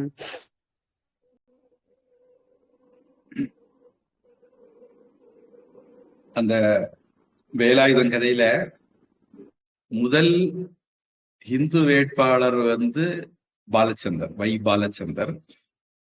அவர் இந்து முன்னணிக்க பேர்ல போட்டிட்டு வெற்றி பெற்றார். பொதுவா இந்து முன்னணிக்காரங்க தேர்தலில் போட்டியிட மாட்டாங்க. அது ஒரு தடவை விதிவிலக்கா போட்டிட்டாங்கன்னு நினைக்கிறேன். அப்ப பிஜேபியே தமிழ்நாட்டுல கிடையாதுங்கிறதுனாலையும் காரணமா இருக்கலாம். அப்புறம் பிஜேபி வந்த பிறகு காந்தி ஜெயிக்க வேண்டியது ஜெயிக்கல. அதனால 2வது இந்து வேட்பாளர் ஜெயிச்சது பாஜகவினுடைய முதல் வேட்பாளர். அது இந்த வேலாயுதன் எம்எல்ஏ. போன வருஷமா என்னமோ அவரு இறந்துட்டார். ரொம்ப 2 வருஷம் ஆச்சு இறந்து. 2 வருஷம் ஆயிட்டா? ஆமா, ஆண்டு இந்த இப்பதான் முடிஞ்சு. ஓ, நல்லவர் தான். ஆனா 2வது தடவை ஜெயிக்கல. நல்லவருக்கு காலம் இல்லையே. பிஜேபியில இடம் இல்லை நல்லவங்க. அவரை 2வது விட்டாங்க. ஆனா அவரு ஜெயிக்கல. ஆமா ஆமா. அவர்தான் அந்த முஸ்லிம் ஆர்ட்ஸ் அந்த நியூர் இஸ்லாம் காலேஜுக்கு அவர் இடம் இவர் தான் இது பண்ணி கொடுத்தாருன்னு உள்ளது. அது உள்ளதுதானா சாமி? அப்படி ஒரு குற்றச்சாட்டு உண்டு. அதுல எந்த அளவு உண்மைன்னு நமக்கு தெரியாது. அவரை பத்தி வேற ஒரு உண்மை எனக்கு தெரியும். போனவரை பத்தி சொல்ல வேண்டாங்கன்னு நான் சொல்லல. அதனால அவர் தோத்தது அவருக்கு வேணும் தான். இந்துக்களுக்காக ஓட்ட வாங்கி ஜெயிச்சு வந்துகிட்டு இந்துக்களுக்காக வேலை செய்யலைன்னா தோக்க வேண்டியது. ஆமா சாமி, இந்த 2 இதுலயும் தான் அவர் இதானார்னு அப்ப இது பண்ணுவாங்க கூடுதல். முதல் எம்பியும் தமிழ்நாட்டுல கன்னியாகுமரி தான். ஆமா, அந்த எம்பி இந்த கூறுகட்ட தரத்தினால அதுக்கு பிறகு இப்ப 2-3 தடவையா தோத்துக்கிட்டே இருக்காரு. பாதிரிமாருக்கு கிட்ட காலைல போய் விழுவாரு. ஆமா, யாருக்கும் எந்த ஹெல்ப்பும் பண்ண மாட்டாரு. அதனால ஜெயிக்க வேண்டிய இடத்திலேயே தோக்கக்கூடிய மகிமை வாய்ந்தவர்கள் பிஜேபி. இல்ல சாமி, இங்க கோவில் பக்கத்துல வந்தாலே கோவிலுக்கு உள்ளே ஏற மாட்டாரு சாமி எம்பி. ஆமா, அவரு இந்து கண்ணா அவருக்கு அலர்ஜி. அவரு பேரு பொன் ராதாகிருஷ்ணன் பேரு. வேற ஒரு ராதாகிருஷ்ணன் அவரு கூட தான் ஜெயிச்சாருன்னு நினைக்கிறேன். அவரு இப்போ குடியரசுத் தலைவரா இருக்காரு. அவர் கோயம்புத்தூர்ல ஜெயிச்சாரு. அது அவருக்கு வந்த வாழ்வு. சரி, அது அரசியல் அந்த பக்கத்துல இருக்கட்டும். இந்துக்கள் விழிப்புணர்வோட இருக்கணும். இந்துக்களுக்கு அரசியல் தெளிவோட இருக்கணும். கோயில நம்ம பிள்ளைகளை எல்லாம் கூத்தாடி போடக்கூடாதுன்னு ஆக்கணும். இல்ல சார், வேற பிள்ளைகளை இல்ல, சாமி இங்க ஒருத்தன் அவனைய கூட இருக்க பார்ட்டி எல்லாம் சின்ன பிள்ளைய ஓட்டு இல்லாத பார்ட்டி அவன் முன்ன எப்படி வருவான்னு கேட்டான் சாமி. எங்க வீட்டுல வருது லாஸ்ட்ல ஓட்டு எண்ணும் எல்லாருக்கும் அதிசயம். பூரி பொடி சேர்ந்து கப்புல மறைச்ச கதை தான் இது. ஆமா ஆமா ஆமா. அதாவது கடல்ல இருக்கிற மீன்ல ஒரு வகை கூரி. அரசுயாவுக்கு தெரியாம இருக்கலாம்னு சொல்றேன். கன்னியாகுமரியில ஒரு சொல் வழக்கு, கூலி பொடி கப்பலை மறைச்சது மாதிரி அப்படின்னு. அந்த மீன் வந்து ரொம்ப பொடி மீன். அதுக வந்து கூட்டமா மலை மாதிரி இருக்குமா. அதுல போய் கப்பல் மோதிச்சதுன்னா கப்பலே கவுந்துருமா. அதாவது வள்ளுவர் பாஷையில சொல்றதா இருந்தா, பீலிவை சாகாடும் அச்சிரும் அப்பண்டம் சால மிகுத்து பெய்யும். சின்னதுன்னு நம்ம உருவு கண்டு எள்ளல் வேண்டான்னு பொருள் பெருந்தேற்க அச்சாணி அன்னார் உடைத்துன்னு ஔவையார். நம்ம கூலி பொடி தானே அப்படின்னு நம்ம தாழ்வா எளிதா நினைச்சோம் அப்படின்னா அதால ஒரு பெரிய கப்பலையே கவுத்துற முடியும். அது மாதிரி கூத்தாடியுடைய ரசிகர்கள் எல்லாம் சேர்ந்து தமிழ்நாட்டையே கவுத்து போட்டாங்க, திராவிடத்தையே கவுத்து போட்டாங்க. ஆமா சாமி, ஹிந்து ஓட்டு நிறைய போயிட்டு உண்டு விஜய்க்கு, அது இல்லைன்னு. ஆமா, நிறைய எக்ஸ்சேஞ்ச் ஓட்டு, பிள்ளைகளுக்கு இதுல பெரியவங்க ஓட்டு எல்லாமே போயிட்டு உண்டு. திராவிடம் கவுந்து நினைச்சோம், அவனும் அந்த பக்கம் தான் போறேன்னு நினைக்கிறேன். ஒருவேளை விஜய் இல்லைன்னா ஸ்டாலின் தான் வந்திருப்பாரு. ரெண்டாவது பெரிய கட்சி அவங்கதான். அந்த அளவுக்கு இந்துக்கள் கூறுகிட்டு இருக்காங்கன்னு தெரியுது. எத்தனை கோவில் அடிச்சாங்க, என்னென்ன திருப்பரங்குன்றத்துல தீபம் ஏத்த விடல. அந்த திருப்பரங்குன்றத்துல ஒரு முஸ்லீமை ஜெயிக்க வச்சிருக்கோம். அதிமுக அவ்வளவு பெருமை. நம்ம எல்லாம் சாமி கும்பிடுறோமா, நமக்கெல்லாம் சாமி அனுகிரகம் பண்ணுவாராங்கிறது ஏன் பண்ணலைங்கிறது இதுதான் காரணமா இருக்குன்னு நினைக்கிறேன். சரி, எப்படியானாலும் முருகப்பெருமான் அடுத்த தடவையாவது ஏதாவது கண்ணை காட்டுறாரா பாப்போம். 4வது ரத்னம் சுவாமி நாதம். அது நாதம், நாதம் அப்படின்னா ஒலி, ஓசை, மணிநாதம். இது நாதம் அப்படின்னா தலைவன். ஜெகநாதன், காஷிநாதன், விஸ்வநாதன், தலைவன் அர்த்தம். சுவாமி சிவபெருமான், அவருக்கும் தலைவன், அவருக்கு உபதேசம் பண்ணார். தகப்பன் சுவாமி அப்படின்னு நம்ம ஊர்ல சொல்லுவோம். தயா சிந்தும், கருணை கடல்.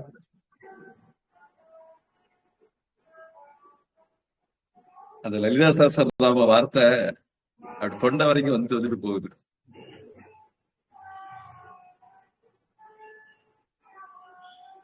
அது என்னது, கருணாம் கருணாதரங்கிதாட்சி முதல்ல வரணும். சொல்லுங்க. அருணாம் கருணாதரங்கிதாட்சி திருதபாசாங்கு சபுஷ்பவாணாம், அதுலதான் வருதோ. அது இல்ல, அதாவது ஒரு எதிர்பார்ப்பே இல்லாம கருணை செய்யக்கூடியவள், அந்த மாதிரி அர்த்தத்துல ஒரு நாமம் இருக்கு லலிதா சஹஸ்ரநாமத்துல. சரி, எப்போ ஞாபகம் வரும்போது சொல்லுங்க. அல்லது என் ஃப்ரெண்டு ஒருத்தரை கூப்பிட்டு கேட்டா உடனே சொல்லிடுவாரு. அதுக்கு ஒரு இன்சிடென்ட் இருக்கு, அந்த இன்சிடென்ட சொல்லி சொன்னா அவருக்கு உடனே ஞாபகம் வந்துடும். ஆனா அந்த இன்சிடென்ட வச்சுதான் ஞாபகப்படுத்தி பாக்குறேன், வரமாட்டேங்க. பவ அப்தேஹே.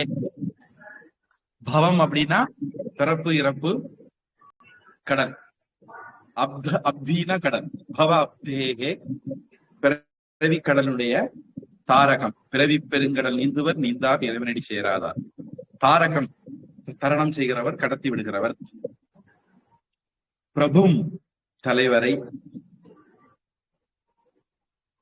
பிரகர்ஷேண பூ விசேஷமாக தோன்றியவர். பிரபு அப்படிங்கிறதுக்கு வழக்கமா நம்ம அதுக்கு ஒரு அர்த்தம் வச்சிருக்கிறோம். அதுக்கு சொல் எழுத்து அர்த்தம் சொல்ல போனா விசேஷமாக தோன்றியவர். சிவபெருமானுடைய நெற்றி கண்ணுல இருந்து நம்ம எல்லாம் பிறக்க மாதிரி பிறக்காம ஸ்பெஷலா பிறந்தவர். வாரியார் சாமி பாஷையில சொன்னா அவரு உலகத்துல ஆம்பளைன்னு சொன்னா ஒரு ஆள் தான், அது முருகப்பெருமான் தான். ஏன்னா அது சிவபெருமானுக்கு பிறந்தாரு, சிவபெருமானுக்கு மட்டும் பிறந்தாரு அப்படிப்பாரு. பிரபும் பொதுவா நம்ம இன்னைக்கு பிரபுங்கிறத தலைவர் அல்லது நிலப்பிரபு, நிலச்சுவான்தார், ஜமீன்தார், லார்டு லபக்குதாஸ் அப்படின்னு எல்லா அர்த்தத்துல பயன்படுத்த ஆரம்பிச்சிட்டோம். சமஸ்கிருதப்படி பிரகர்ஷேன பூ உண்டானவர் அப்படிங்கிற அர்த்தம் அதுக்கு உண்டு. நிஷ்கலங்கம், கலங்கம் களங்கம், தமிழில களங்கம். நிஷ் அப்படின்னா எதிர்பதம். நிஷ், நிர், துஷ், துர் இதெல்லாம் எதிர்பதத்தாம் அர்த்தத்தை தரக்கூடியது. களங்கம் இல்லாதவர் நிஷ்கலங்கம். சமஸ்கிருதத்துல கலங்கம்னு இருக்கு, நம்ம தமிழ்ல அதைத்தான் களங்கம்னு சொல்றோம். குண அதீதம், குணத்துக்கு அப்பார் உள்ளவர். குணத்துக்கு அப்பார் உள்ளவர்னா நல்ல குணத்துக்கு அப்பார் உள்ளவர் அப்படி இல்ல. சத்துவம், ரஜஸ், தமஸ் அப்படின்னு 3 குணம் உண்டு, அதுக்கு அப்பாற்பட்டவர். நிஸ்திரை,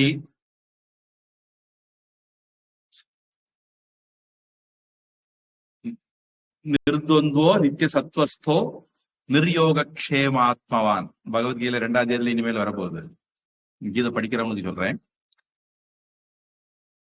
அப்புறம் சொல்லுவார் நிஸ்திரை குண்யோ பவார்ஜுன. முதல்ல சத்துவ குணத்துக்கு மாறு, தமசுல இருந்து. இப்ப நீ தமசுல இருக்க, ஐயோ தாத்தா செத்து போவாரு, குரு மாமா செத்து போவார், சித்தப்பா செத்து போவார், அனந்தம்பி செத்து போவான், இப்ப நீ சொல்லிட்டு இருக்க. இப்ப தமசுல இருக்கிற, தர்மா அதர்மா எல்லாம் தெரியாம இருக்கிற. அடுத்தது ரஜஸுக்கு மாறு, யுத்தம் பண்ணு, அதுல இருந்து சத்துவத்துக்கு வா. அதுக்கப்புறம் நிஸ்திரை குண்யோ பவார்ஜுன, 3 குணங்களையும் கடந்தவனாக மாறு அப்படிம்பார். அது மாதிரி இங்க குணாதீதம், சத்துவரஜஸ் தமஸ் குணங்களை கடந்தவர். வந்தே குகம் உமாபதி. குண அதீதம் குணாதீதம்னு மாறும். அகசவர்ணே தீர்க்கக, ஒரே எழுத்து வந்ததுன்னா அதனுடைய நெடில் வந்துடும்.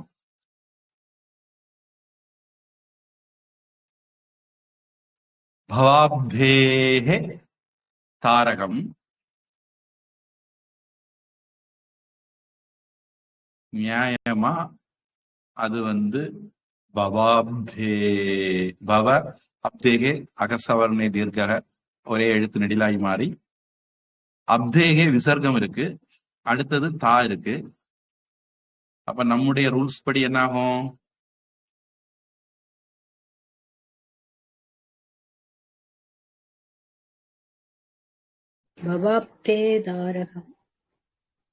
விசர்க்கம் சா தா தொடர்ந்து வந்ததுன்னா இஸ்ஸா மாறும். அப்போ பவாப்தேஸ் தாரகம்னு வரணும். இதுல வரல, ஆனா நீங்க அதை எழுதிக்கிறது நல்லது. எனக்கு தெரிஞ்சு அது வந்தாதான் சரி. பவாப்தேஸ் தாரகம். அதே மாதிரி சுவாமிநாதம், அங்க அனஸ்வாரம் அனுஸ்வாரம் வந்திருக்கு.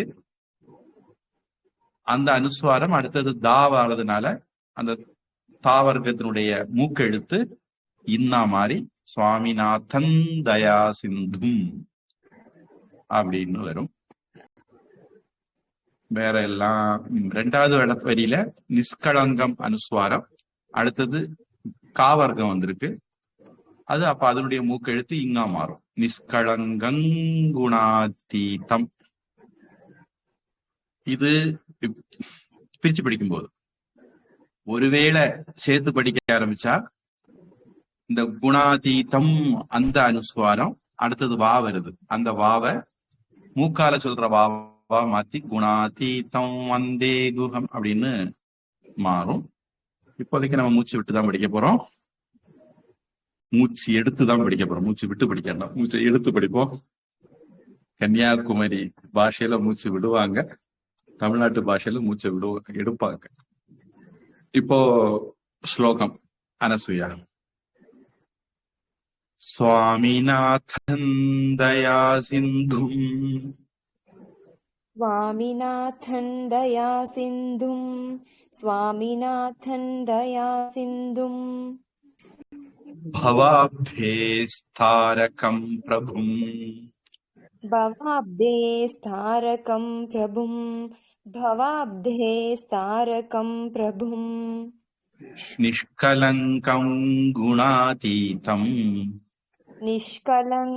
निष्कलङ्कं गुणातीतं निष्कलङ्कं गुणातीतं वन्दे गुहमुमासुतम् वन्दे गुहमुमासुतं वन्दे गुहमुमासुतं स्वामिनाथं दयासिन्धुं भवाब्धे तारकं प्रभुं निष्कलङ्कं गुणातीतं वन्दे गुहमुमासुतं स्वामिनाथं दयासिन्धुं भवाब्धे तारकं प्रभुं निष्कलङ्कं गुणातीतं वन्दे गुहमुमासुतम्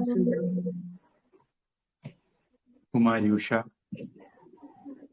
स्वामिनादन्दया सिन्धुम् भवाप्तेस्तारकं प्रभुम् निष्कलङ्कं गुणातीतम् वन्दे गुहम् उमासुदम् स्वामिनादन्दया सिन्धुम् भवाप्तेस्तारकं प्रभुम् निष्कलङ्कं गुणातीतम् वन्दे गुहम् उमासुदम् வைரமுத்து स्वामिनादन्दया सिन्धुम् भवाब्धेस्तारकं प्रभुम् निष्कलङ्कं गुणातीतं वन्दे गुहम् उमासुदम् स्वामिनादन्दया सिन्धुम् भवाब्धेस्तारकं प्रभुम् निष्कलङ्कं गुणातीतं वन्दे गुहम् उमासुदम् விஜயலட்சுமி स्वामिनाथन् दया सिन्धुम् भवाप्तेस्तारकं प्रभुम् निष्कलङ्कं गुणातीतं वन्दे गुहम् उमासुदम् स्वामिनाथन् दया सिन्धुम् भवाप्तेस्तारकं प्रभुम् निष्कलङ्कं गुणातीतं वन्दे गुहम् उमासुदम् स्वामिनाथं दया सिन्धुं भवाब्धेस्तारकं प्रभुं निष्कलङ्कं गुणातीतं वन्दे गुगउमासुदं स्वामिनाथं दया सिन्धुं भवाब्धेस्तारकं प्रभुं निष्कलङ्कं गुणातीतं वन्दे गुगउमासुदम् அஞ்சாவது ரத்தினம் குருஜி சொல்லுங்க. நிஷ்கலங்கம்ல நிஷ்கலங்கவா குருஜி அந்த அடுத்தது நிஷ்கலங்கம் அது கவா குருஜி நிஷ்கலங்கம் கா கா நிஷ்கலங்கம் சரிங்க குருஜி கலங்கம் ரெண்டுமே முதல் கா தான் ஆமா. சரிங்க குருஜி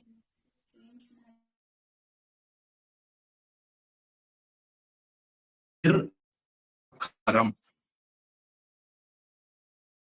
சகுண சாக்காரம் நிர்குண நிராகாரம் இதெல்லாம் சொல்லு இந்த வார்த்தை தான். ஆகாரம்னா வடிவம், நிர் ஆகாரம்னா வடிவம் இல்லாத.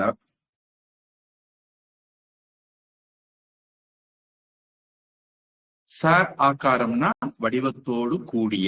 சங்கிறது கூடிய அப்படிங்கிறது அர்த்தம் தரும்.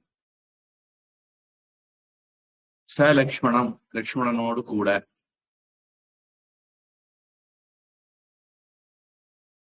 சோமாஸ்கந்தர் ச உமா ஸ்கந்தர் உமையோடும் கந்தனோடும் கூடின சிவபெருமான் சோமாஸ்கந்தர். ச அப்படின்னா கூடின, நிர் அப்படின்னா இல்லாத. நிர் ஆகாரம் நிராகாரம், நிர் ஆதாரம் நிராதாரம், நிர் விகாரம் நிர்விகாரம். இந்த கிரு அப்படிங்கிறதும் பயங்கரமான ஒரு வேர்ச்சொல் சம்ஸ்கிருதத்துல. பஜ கோவிந்தம் பஜ கோவிந்தம் கோவிந்தம் பஜ மூடமதே சம்பிராப்தே சந்நிஹிதே காலே நகி நகி ரக்ஷதி டுக்ருஞ்ச் கரணே. அந்த டுக்ருஞ்ச் அப்படிங்கிற அது பாணினி தாத்து பாடத்துல வரக்கூடிய ரூட். அதுக்கு அர்த்தம் கரணை, டுக்ருஞ்ச் கரணை. அந்த டு இன் ரெண்டையும் தற்காலிகமா விளக்கிட்டு பார்த்தா கிரு அப்படிங்கிறது ரூட். இதுவும் சம்ஸ்கிருதத்துல ரொம்ப எனக்கு தெரிஞ்சு ஒரு மோஸ்ட் யூஸ்ட் ரூட்னு சொல்லலாம். அதுல இருந்து கரோதி, கர்த்தா, கரணம் நிறைய வார்த்தைகள் வருது. அதுல இருந்து இந்த காரம்ங்கிற வார்த்தையும் அதுதான் வருது. நிர் ஆதாரம், ஆதாரம் இல்லாதவர், தனக்குன்னு தான் இன்னொன்னு சார்ந்து இருக்காதவர். கீத சம்ஸ்கிருத பகவத்கீதை கிளாஸ்ல வர்றவங்களுக்கு தெரியும், அங்க நம்ம இந்த விஷயத்த டீல் பண்ணிட்டு இருக்கோம். சத்தியம், ஆத்மா இன்னொன்னு சாராது, அதைதான் எல்லாம் சார்ந்து இருக்கு. நிர் ஆதாரம், நிர்விகாரம், விகாரம்னா மாற்றம், மாற்றம் இல்லாதது, வடிவம் இல்லாதது, தான் இன்னொன்னு தனக்கு ஆதாரமாக இன்னொன்னு இல்லாதது. அதுக்கு அர்த்தம் என்னன்னா அதுக்கு ஒரு ஆதாரம் தேவையில்லை, மாற்றம் இல்லாதது. நிர் ஆமயம், துன்பம் இல்லாதது. இது நெகட்டிவா சொல்றாங்க. சந்தோஷமானது அப்படின்னு சொல்லணும், ஆனந்தமானது அப்படின்னு சொல்லணும். அத நெகட்டிவாட்டு நிராமயம். ஏன்னா நமக்கு நெகட்டிவா தான் எல்லாம் மண்டையில ஏறும், ஈஸியா ஏறும். நம்ம கஷ்டத்துல இருக்கோம், அது கஷ்டம் இல்லாதது அப்படின்னு சொன்னா பழிச்சுன்னு புரிஞ்சிடும். ஒரு துன்பமில்லாத வாழ்வு, கலையாத கல்வியும் குறையாத வயதும் கபடு வாராத நட்பும், அதுல ஒரு துன்பம் இல்லாத வாழ்வுன்னு வரும். திரு ஆமயம்.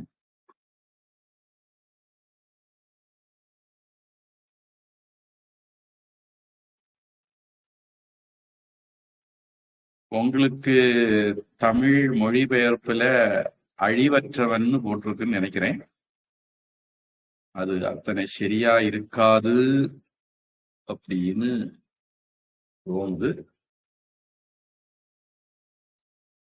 தொந்துவம் ரெண்டு, நிர்தொந்துவம் இரண்டு இல்லாத. இந்த இடத்துல இரண்டுங்கிறது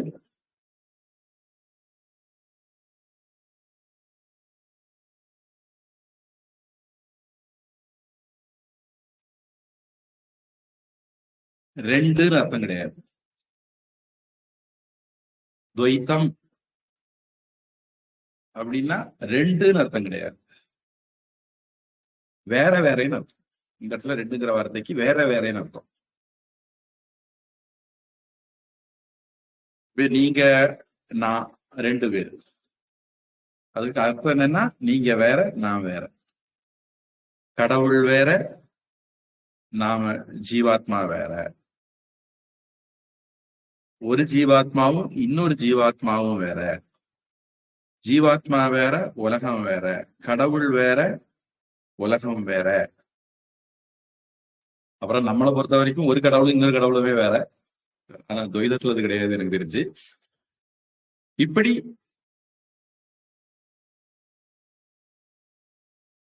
வேற வேறேன்னு சொல்றதுக்கு தான் இரண்டுங்கிற வார்த்தை பயன்படுத்துறது. இது ஒரு அர்த்தம். இன்னொன்னு தொந்துவம் அப்படிங்கிறது இருமை. இருமை வகை தெரிந்து ஈண்டு அறம்பூண்டார் பெருமை பிறங்கி உலகு. அப்புறம் கடவுள் வாழ்த்திலேயே கூட இருள் சேர் இருவினையும் சேரா இருவன் பொருள் சேர் போல் புரிந்தார் மாட்டு, அந்த ஸ்லோகம் இல்ல, இன்னொரு இது இருக்கு. வேண்டுதல் வேண்டாமை இலானடி சேர்ந்தார், அதா இருக்கும். நல்லது கெட்டது, இரவு பகல், சுகதுக்கம், இன்பம் துன்பம், லாபம் நஷ்டம், இப்படி நிறைய இருக்கு. லாபா லாபு ஜெயா ஜெயவ் அப்படின்னு கிருஷ்ணன் கீதையில சொல்லுவார். பல இடங்கள்ல கீதையில கிருஷ்ணன் அந்த இருமைகளை பத்தி பேசுவார். இருமைகள்ங்கிறதுக்கு அப்படியே அர்த்தம் உண்டு. உலகத்துல எல்லாமே நம்ம பாசிட்டிவ் நெகட்டிவ் ஆணு பெண்ணு இப்படியே நம்ம பாக்குறோம். அதுவும் ரெண்டு, அது ஒரு விதமான ரெண்டு. இன்னொன்னு வேற வேறன்னு பாக்குற புத்தி, அதுவும் நம்ம கிட்ட இருக்கு.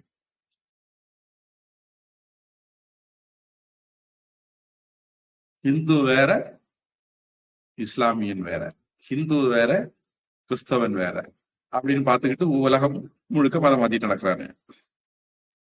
அந்த புத்தியும் உண்டு. நிர்த்வந்தம்னா இருமை இல்லாததுன்னு எடுத்துக்கலாம், வேற்றுமை இல்லாதது அப்படின்னும் எடுத்துக்கலாம். பொதுவா இருமை இல்லாதது அப்படிங்கிற அர்த்தம் தான் பிரபலமாக இருக்கிற ஒரு அர்த்தம். நிர்த்வந்தம், அதுக்கு சுகதுக்கம் விருப்பு வெறுப்பு இது எதுவுமே இல்லாதவர் முருகன். ஆமயம் அப்படிங்கிறது நோய் அப்படிங்கிற தமிழ் வார்த்தைக்கு நிகரானது. திருவள்ளுவர் இந்த நோய் அப்படிங்கிற வார்த்தைய துன்பம் அப்படிங்கிற அர்த்தத்துல பல இடங்கள்ல பயன்படுத்துவார். அதனால துன்பம் இல்லாததுங்கிற அர்த்தமும் பொருந்தும்.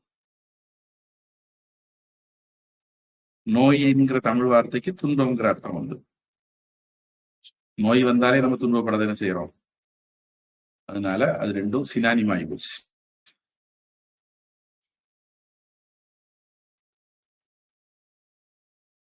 நோய் நாடி, நோய் முதல் நாடி, அதுல நோய்ங்கிறது டிசீஸ் அப்படிங்கிற அர்த்தம். வேற இடங்கள்ல வள்ளுவர் இந்த மாதிரி அர்த்தத்தையும் பயன்படுத்தியிருக்காரு. நிர் ஆலம்பம், ஆலம்பம் அப்படின்னா ஆலம்பனம் அப்படின்னா சார்ந்து இருக்கிறது, வேற எதையும் சார்ந்து இருக்காதவன். தங்கம் நகைகளை சார்ந்து இல்லை, நகைகள் தான் தங்கத்தை சார்ந்து இருக்கு. அந்த ஆதாரம் அப்படிங்கிறதுக்குள்ள இந்த ஒரு கோணமும் இருக்கு. நாம பகவத்கீதை கிளாஸ்ல இதை விரிவா பார்த்திருக்கோம்.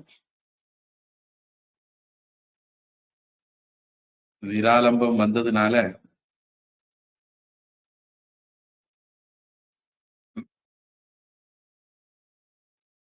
விளக்கேற்றுறதுக்கு கொஞ்சம் நேரம் இருக்கிறதுனால இப்ப பகல், நீண்ட பகல் உள்ள காலம், அதனால கொஞ்சம் கூடுதல் சொல்லலாம். அவசரப்பட்டு கிளாஸ் முடிக்கணும் இல்ல. ஒரு சுவாரஸ்யமான பிள்ளையார் ஸ்லோகம் இருக்கு. யதா லம்போதரம் ஹந்தி சதாம் பிரத்யூக சம்பவம் ததா லம்பே தயாலம்பம் லம்போதர பதாம்புஜம்.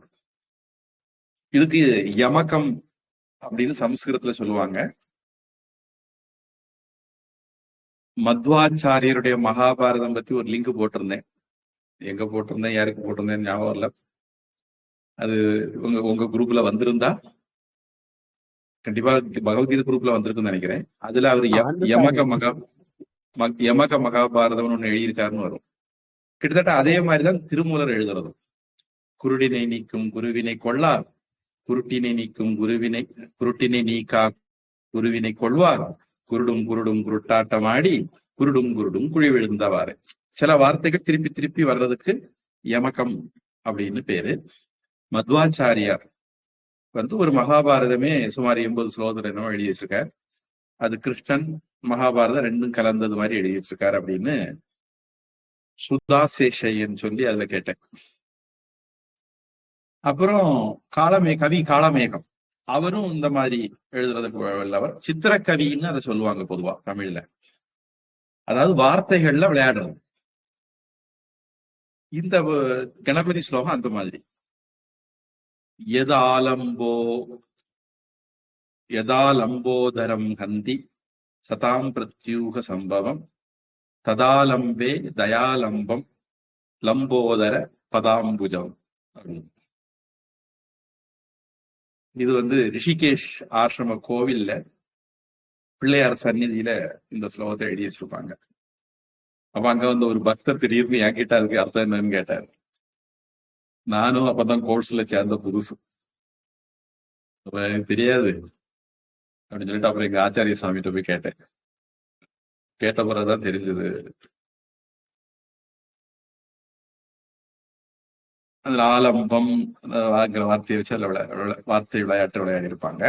சரி, சார்ந்து இருக்கிறது. உபனிஷத்துல இந்த வார்த்தை பயன்படுத்தப்பட்டிருக்கு. வந்தே குகம் உமாபதி. இப்போ நிராகாரம்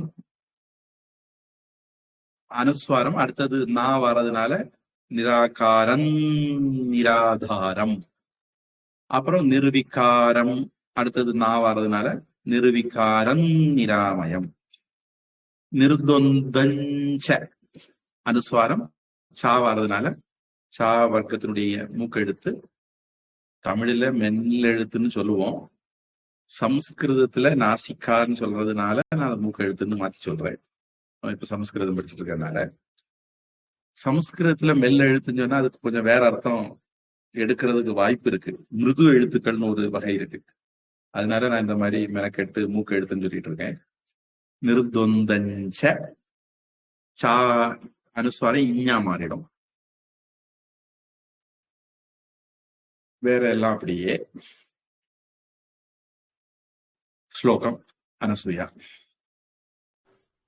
நிராகாரம் நிராதாரம் நிராகாரம் நிராதாரம் நிராகாரம் நிராதாரம் நிர்விகாரம் நிராமயம் நிர்விகாரம் நிராமயம் நிர்விகாரம் நிராமயம்.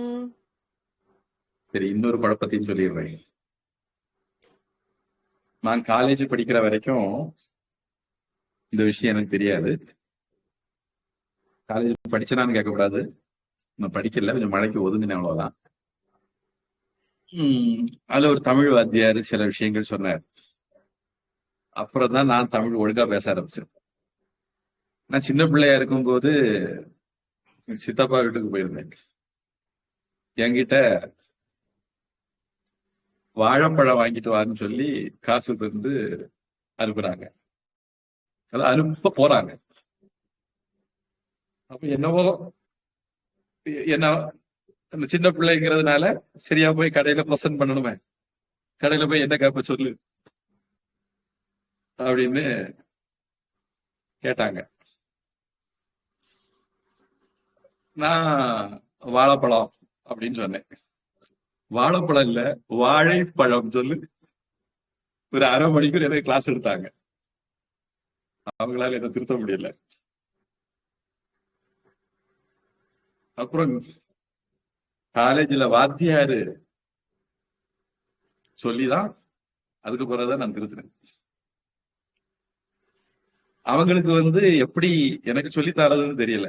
காலேஜ் வாத்தியார் அதை சரியா சொல்லி தந்தாரு. அதனால அதுக்கு பிறகு எனக்கு மாறிட்டது. விஷயம் என்னன்னா, நாக்க 90 டிகிரி உள்ள மடிக்கணும். மடிச்சு மேல் அன்னத்தை தொடாம சொல்லலாம். 90 டிகிரி அதுக்கு கூடுதலா கூட மடிக்கிறேன், தப்பு இல்லை. அப்ப அழா வந்துடும். அங்க இருந்து தொடங்கினீங்கன்னா அழா வாழைப்பழம் வந்துடும். அதே நாக்கு ஒரு 30 டிகிரி அந்த மாதிரி இருந்தது சொன்னீங்கன்னா லா. அது பல்லும் ஈரும் சேருற இடத்துல வச்சு சொன்னீங்கன்னா லா. லா லா ழா. இதுதான் அதுல உள்ள டெக்னிக். பொதுவா கன்னியாகுமரி மாவட்டத்துக்காரங்க வாழைப்பழம் தான் சொல்லுவாங்க.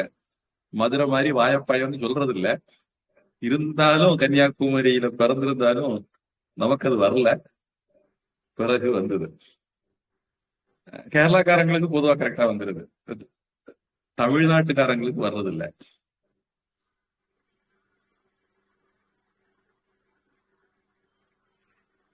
அதே மாதிரி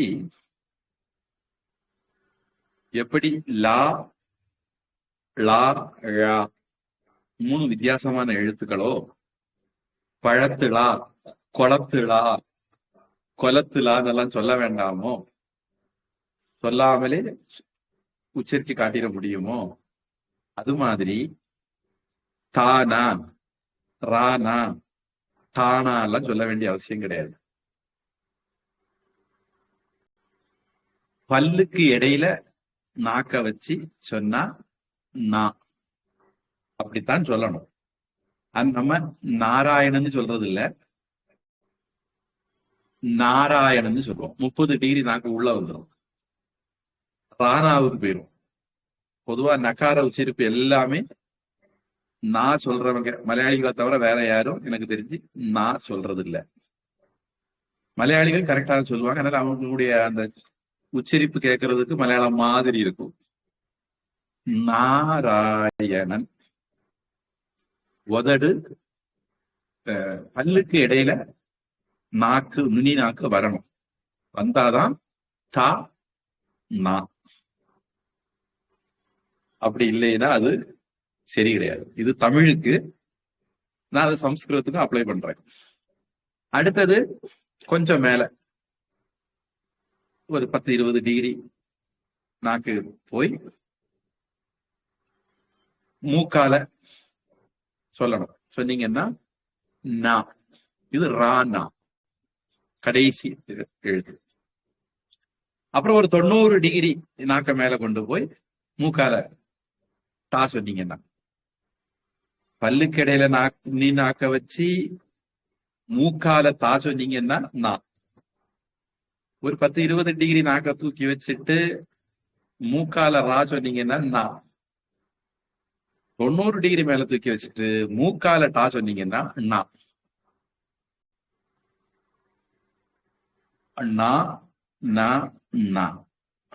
இந்த 3 எழுத்தும் ஒண்ணுக்கு ஒண்ணு வித்தியாசமான எழுத்துக்கள். சம்ஸ்கிருதத்துல இத மாதிரி ஒரு ஜோடி இருக்கு, சா ஷா ஷா. அங்க இதே இதுதான் அப்ளை ஆகும். அதனால சொல்லும் போது பல்லுக்கு இடையில நுனி நாக்கு வர்றது மாதிரி சொல்ல முயற்சி பண்ணுவாங்க. ஆக்சுவலா சமஸ்கிருதத்துல எல்லா நாவும் அப்படித்தான். ஆனா சொல்றதுங்க எல்லாரும் அவ்வளவு கவனிச்சு சொல்றது இல்ல. எல்லா நாவையும் அப்படி சொல்றதுல கொஞ்சம் கஷ்டமும் இருக்குன்னு நான் நினைக்கிறேன். தமிழ்ல அதுல நம்ம ரொம்ப நீட்டா இருக்கும். தொடக்கத்துல வந்தா நான் சொல்லு, இடையில வந்தா நான் சொல்லு அப்படின்னு நம்ம சிம்பிளா ரூல்ஸ் வச்சிருப்போம். இப்போ முதல் வரி நான் மறுபடியும் இருக்க சொல்லிட்டு 2வது வரைக்கும் வரேன். நிராகாரம் நிராதாரம். நிராகாரன் நிராதாரம், நிராகாரன் நிராதாரம். நிர்விகாரன் நிராமயம். நிர்விகாரன் நிராமயம், நிர்விகாரன் நிராமயம். நிர்துந்தஞ்ச நிராலம்பம். நிர்த்வந்தஞ்ச நிராலம்பம், நிர்த்வந்தஞ்ச நிராலம்பம். வந்தே குஹமுமாசுதம். வந்தே குஹமுமாசுதம், வந்தே குஹமுமாசுதம். அந்த மாதிரி சொல்ல வரமாட்டேங்குது குருஜி. நீ தனியா சொன்னா வருது குருஜி, சேர்த்து சொல்லும்போது எல்லா இடத்துலயும் நீ நீ இருக்குல்ல, அப்படி அப்படி சொல்லும்போது வரமாட்டேங்குது குருஜி. இந்த இடத்துல வந்துரும், ஏன்னா எல்லாம் தொடக்கத்திலேயே நான் இருக்கு. இடையில வரும்போது அது கொஞ்சம் சிக்கல் பண்ணும். ஆனா இந்த இடத்துல நீங்க பழகுனா வந்துடும். ட்ரை பண்றேன் குருஜி. நிராகாரன் நிராதாரம், நிர்விகாரன் நிராமயம், நிர்த்வந்த்வஞ்ச நிராலம்பம். வந்தே குஹமுமாசுதம். நிராகாரன் நிராதாரம், நிர்விகாரன் நிராமயம், நிர்த்வந்த்வஞ்ச நிராலம்பம். வந்தே குஹமுமாசுதம். எனக்கு டிஃபரன்ஸே தெரியல குருஜி. நான் உச்சரிச்சது ஏதாவது டிஃபரன்ஸ் இருந்துச்சானே எனக்கு தெரியல குருஜி. ஒரு நிமிஷம்.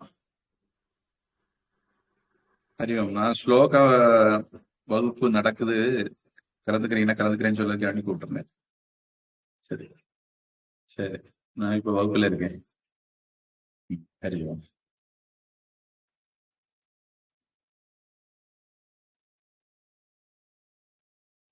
பழகுங்க வந்துரும். இந்த நாக்கு வைக்கிறத மட்டும் கவனம் கொடுத்தீங்கன்னா ஆனா உச்சரிப்பு அப்படித்தான் வரும். பூஜ்ய சாமி சொல்லுவாங்க, நமக்கு அகர முதல எழுத்தெல்லாம் திருக்குறள் இருக்கு, அக்ஷராணம் அகாரோஸ்மின்னு கீதை இருக்கு,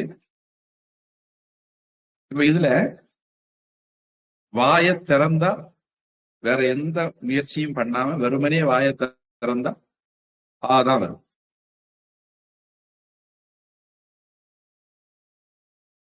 அப்போ வாயை திறந்த உடனே வரக்கூடிய எழுத்து ஆ. வாயை மூடும் போது வரக்கூடிய எழுத்து வேற எந்த எழுத்தும் வர முடியாது. இடையில ஊ, அது இடையில இருக்கு. ஆ ஊ இம், அதுல இருந்து ஓம் அப்படின்னா நம்ம பண்றோம். இதுல நீங்க வாயை திறந்துகிட்டு வேற எந்த முயற்சியும் பண்ணாம வேற எழுத்துக்களை சொல்லி பாருங்க, உங்களால முடியவே முடியாது. அந்த நாக்கு எங்க வைக்கிறோம், காற்றை மூக்கால விடுறோமா வாயால விடுறோமா, எங்க இருந்து தொடங்குறோம், இந்த மாதிரி சம்ஸ்கிருத ஒலி இலக்கணத்துல பாணினி சிக்ஷா அப்படின்னு ஒரு நூலே பாணினி எழுதியிருக்காரு. அதுல சொல்லியிருப்பாங்க. அப்புறம் காற்றை எப்படி வெளிவிடுறீங்க, காவா காவா அல்லது காவா காவா காவா காவா ஞாவா, இது எல்லாமே காற்றை வெளியிடுறதுல உள்ள வித்தியாசம்.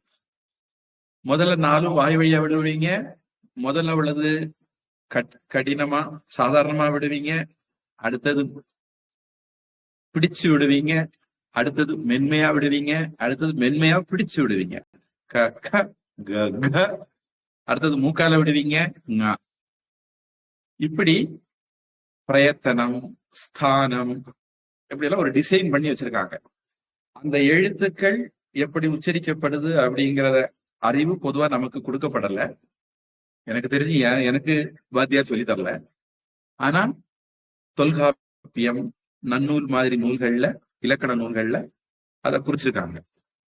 இந்த எழுத்துக்கள் இப்படி இப்படி சொல்லப்படணும். அதை நாம கடைபிடிச்சாலே நமக்கு உச்சரிப்பு தானாகவே சரியாயிடும். நம்ம கூடுதல் முயற்சி எதுவுமே எடுக்க வேண்டாம். நாக்க பல்லு கடையில வச்சுக்கிட்டு நிராகாரம்னு தொடங்கிட்டா அது அந்த எழுத்து தான் வரும், வேற எழுத்தே வராது. காக்காவுக்கு மட்டும்தான் வாயை திறந்தா காக்கான்னு வரும், வேற யாருக்கும் கா வராது, ஆ மட்டும்தான் வரும்.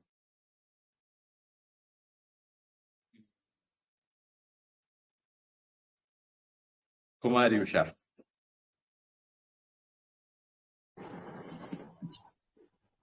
நிராகாரம் நிராதாரம் நிர்விகாரம் நிராமயம் நித்வந்த்வம் ச நிராலம்பம் வந்தே குஹம் உமாசுதம். நிராகாரம் நிராதாரம் நிர்விகாரம் நிராமயம் நித்வந்தம் ச நிராலம்பம் வந்தே குஹம் உமாசுதம். விஜயலட்சுமி.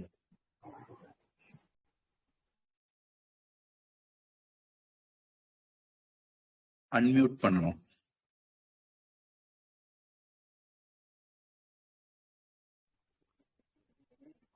நிராகாரம் நிராதாரம் நிர்விகாரம் நிராமயம் நித்வந்த்வம் ச நிராலம்பம் வந்தே குஹம் உமாசுதம்.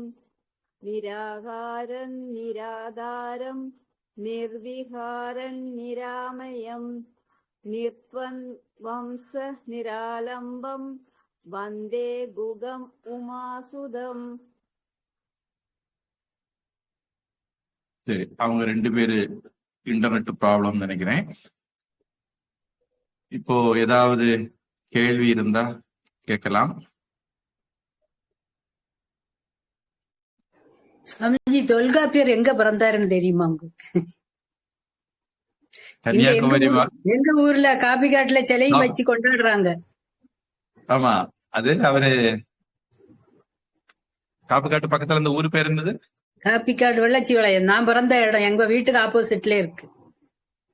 இல்ல அது சரி, அங்க ஒரு இன்னொரு இது இருக்கு, அதங்கோடு. அதங்கோடு கொஞ்சம் தள்ளி போகும். ஆமா, அதங்கோட்டு ஆசான் இருக்காரு இல்லையா, அவரு தொல்காப்பியருக்கு சிஷ்யர் அப்படின்னு ஒரு இது இருக்கு. அதனால தொல்காப்பியர் அங்க உங்க ஊர்ல தான் இருக்கணும்னு சொல்லியிருப்பாங்கன்னு நினைக்கிறேன். தொல்காப்பியர் உங்க ஊர்ல இருந்தாருங்கிறதுக்கு ஆதாரம் இருக்கான்னு தெரியாது. ஆனா அதங்கோட்ட ஆசான் தொல்காப்பியருடைய சிஷ்யருங்கிறதுக்கு ஆதாரம் இருக்கு. ம். ஆனா இந்த அகஸ்தியருடைய கொண்டாடுறாங்க. சிஷ்யர் தொல்காப்பியர் அப்படியும் அதுக்கும் ஆதாரம் இருக்கு. கூகுள்ல தேடுனா அது வருது. ம். அது கூகுள்ல நீங்க எது வேணாலும் ஏத்தி விடலாம். ஏமா நீங்க எழுதி வச்சது அதுல காட்டும், அவ்வளவுதான். அதுக்கு விவரம் கிடையாது. தப்பு தப்பா நிறைய பேர் தப்பு தப்பா எழுதி வச்சிருக்காங்க. முக்கியமா அந்த விக்கிபீடியன் எல்லாம் சொல்லுவாங்க. அதுல நிறைய அயோக்கியத்தனமான விஷயங்கள் எல்லாம் எழுதி வச்சிருக்காங்க. அதங்கோடு ஆசான வச்சு தொல்காப்பியர் அங்க இருந்திருக்கலாம், அங்க தொல்காப்பியம் எழுதியிருக்கலாம் எல்லாம் கன்னியாகுமரிக்காரங்க அடிச்சு விடுற கதை அது. ம். மயிலாப்பூர்ல திருவள்ளுவர் பிறந்தான்னு கொஞ்சம் பேர் அடிச்சு விடுவாங்க. இல்ல திருநெய்னார்குறிச்சியில வெள்ளிமலை பக்கத்துல திருநெய்னார்குறிச்சியில தான் பிறந்தாருன்னு பத்மநாபன் வரலாற்று ஆசிரியர் சொல்லுவாரு. இதெல்லாம் ஒரு யூகம். நம்ம ஊர்ல ஒரு பெரிய ஆள் பிறந்தாருன்னு சொன்னா நமக்கு ஒரு சந்தோஷம் தானே. ஆமா, அதுதான். என்ன கெட்டு போச்சு. பயங்கரமா கொண்டாடுறாங்க சிலை வச்சு. அதான் கேட்டேன். அப்படியாவது தமிழை மறக்காம இருந்தா சரிதான். ஆனா பிள்ளைகளை விடுறதெல்லாம் இங்கிலீஷ் மீடியமா இருக்கும். ஆமா, அது அப்படிதான். இப்ப அதுதான் தமிழ் வருத்தமான மீடியம் விஷயம். வருது.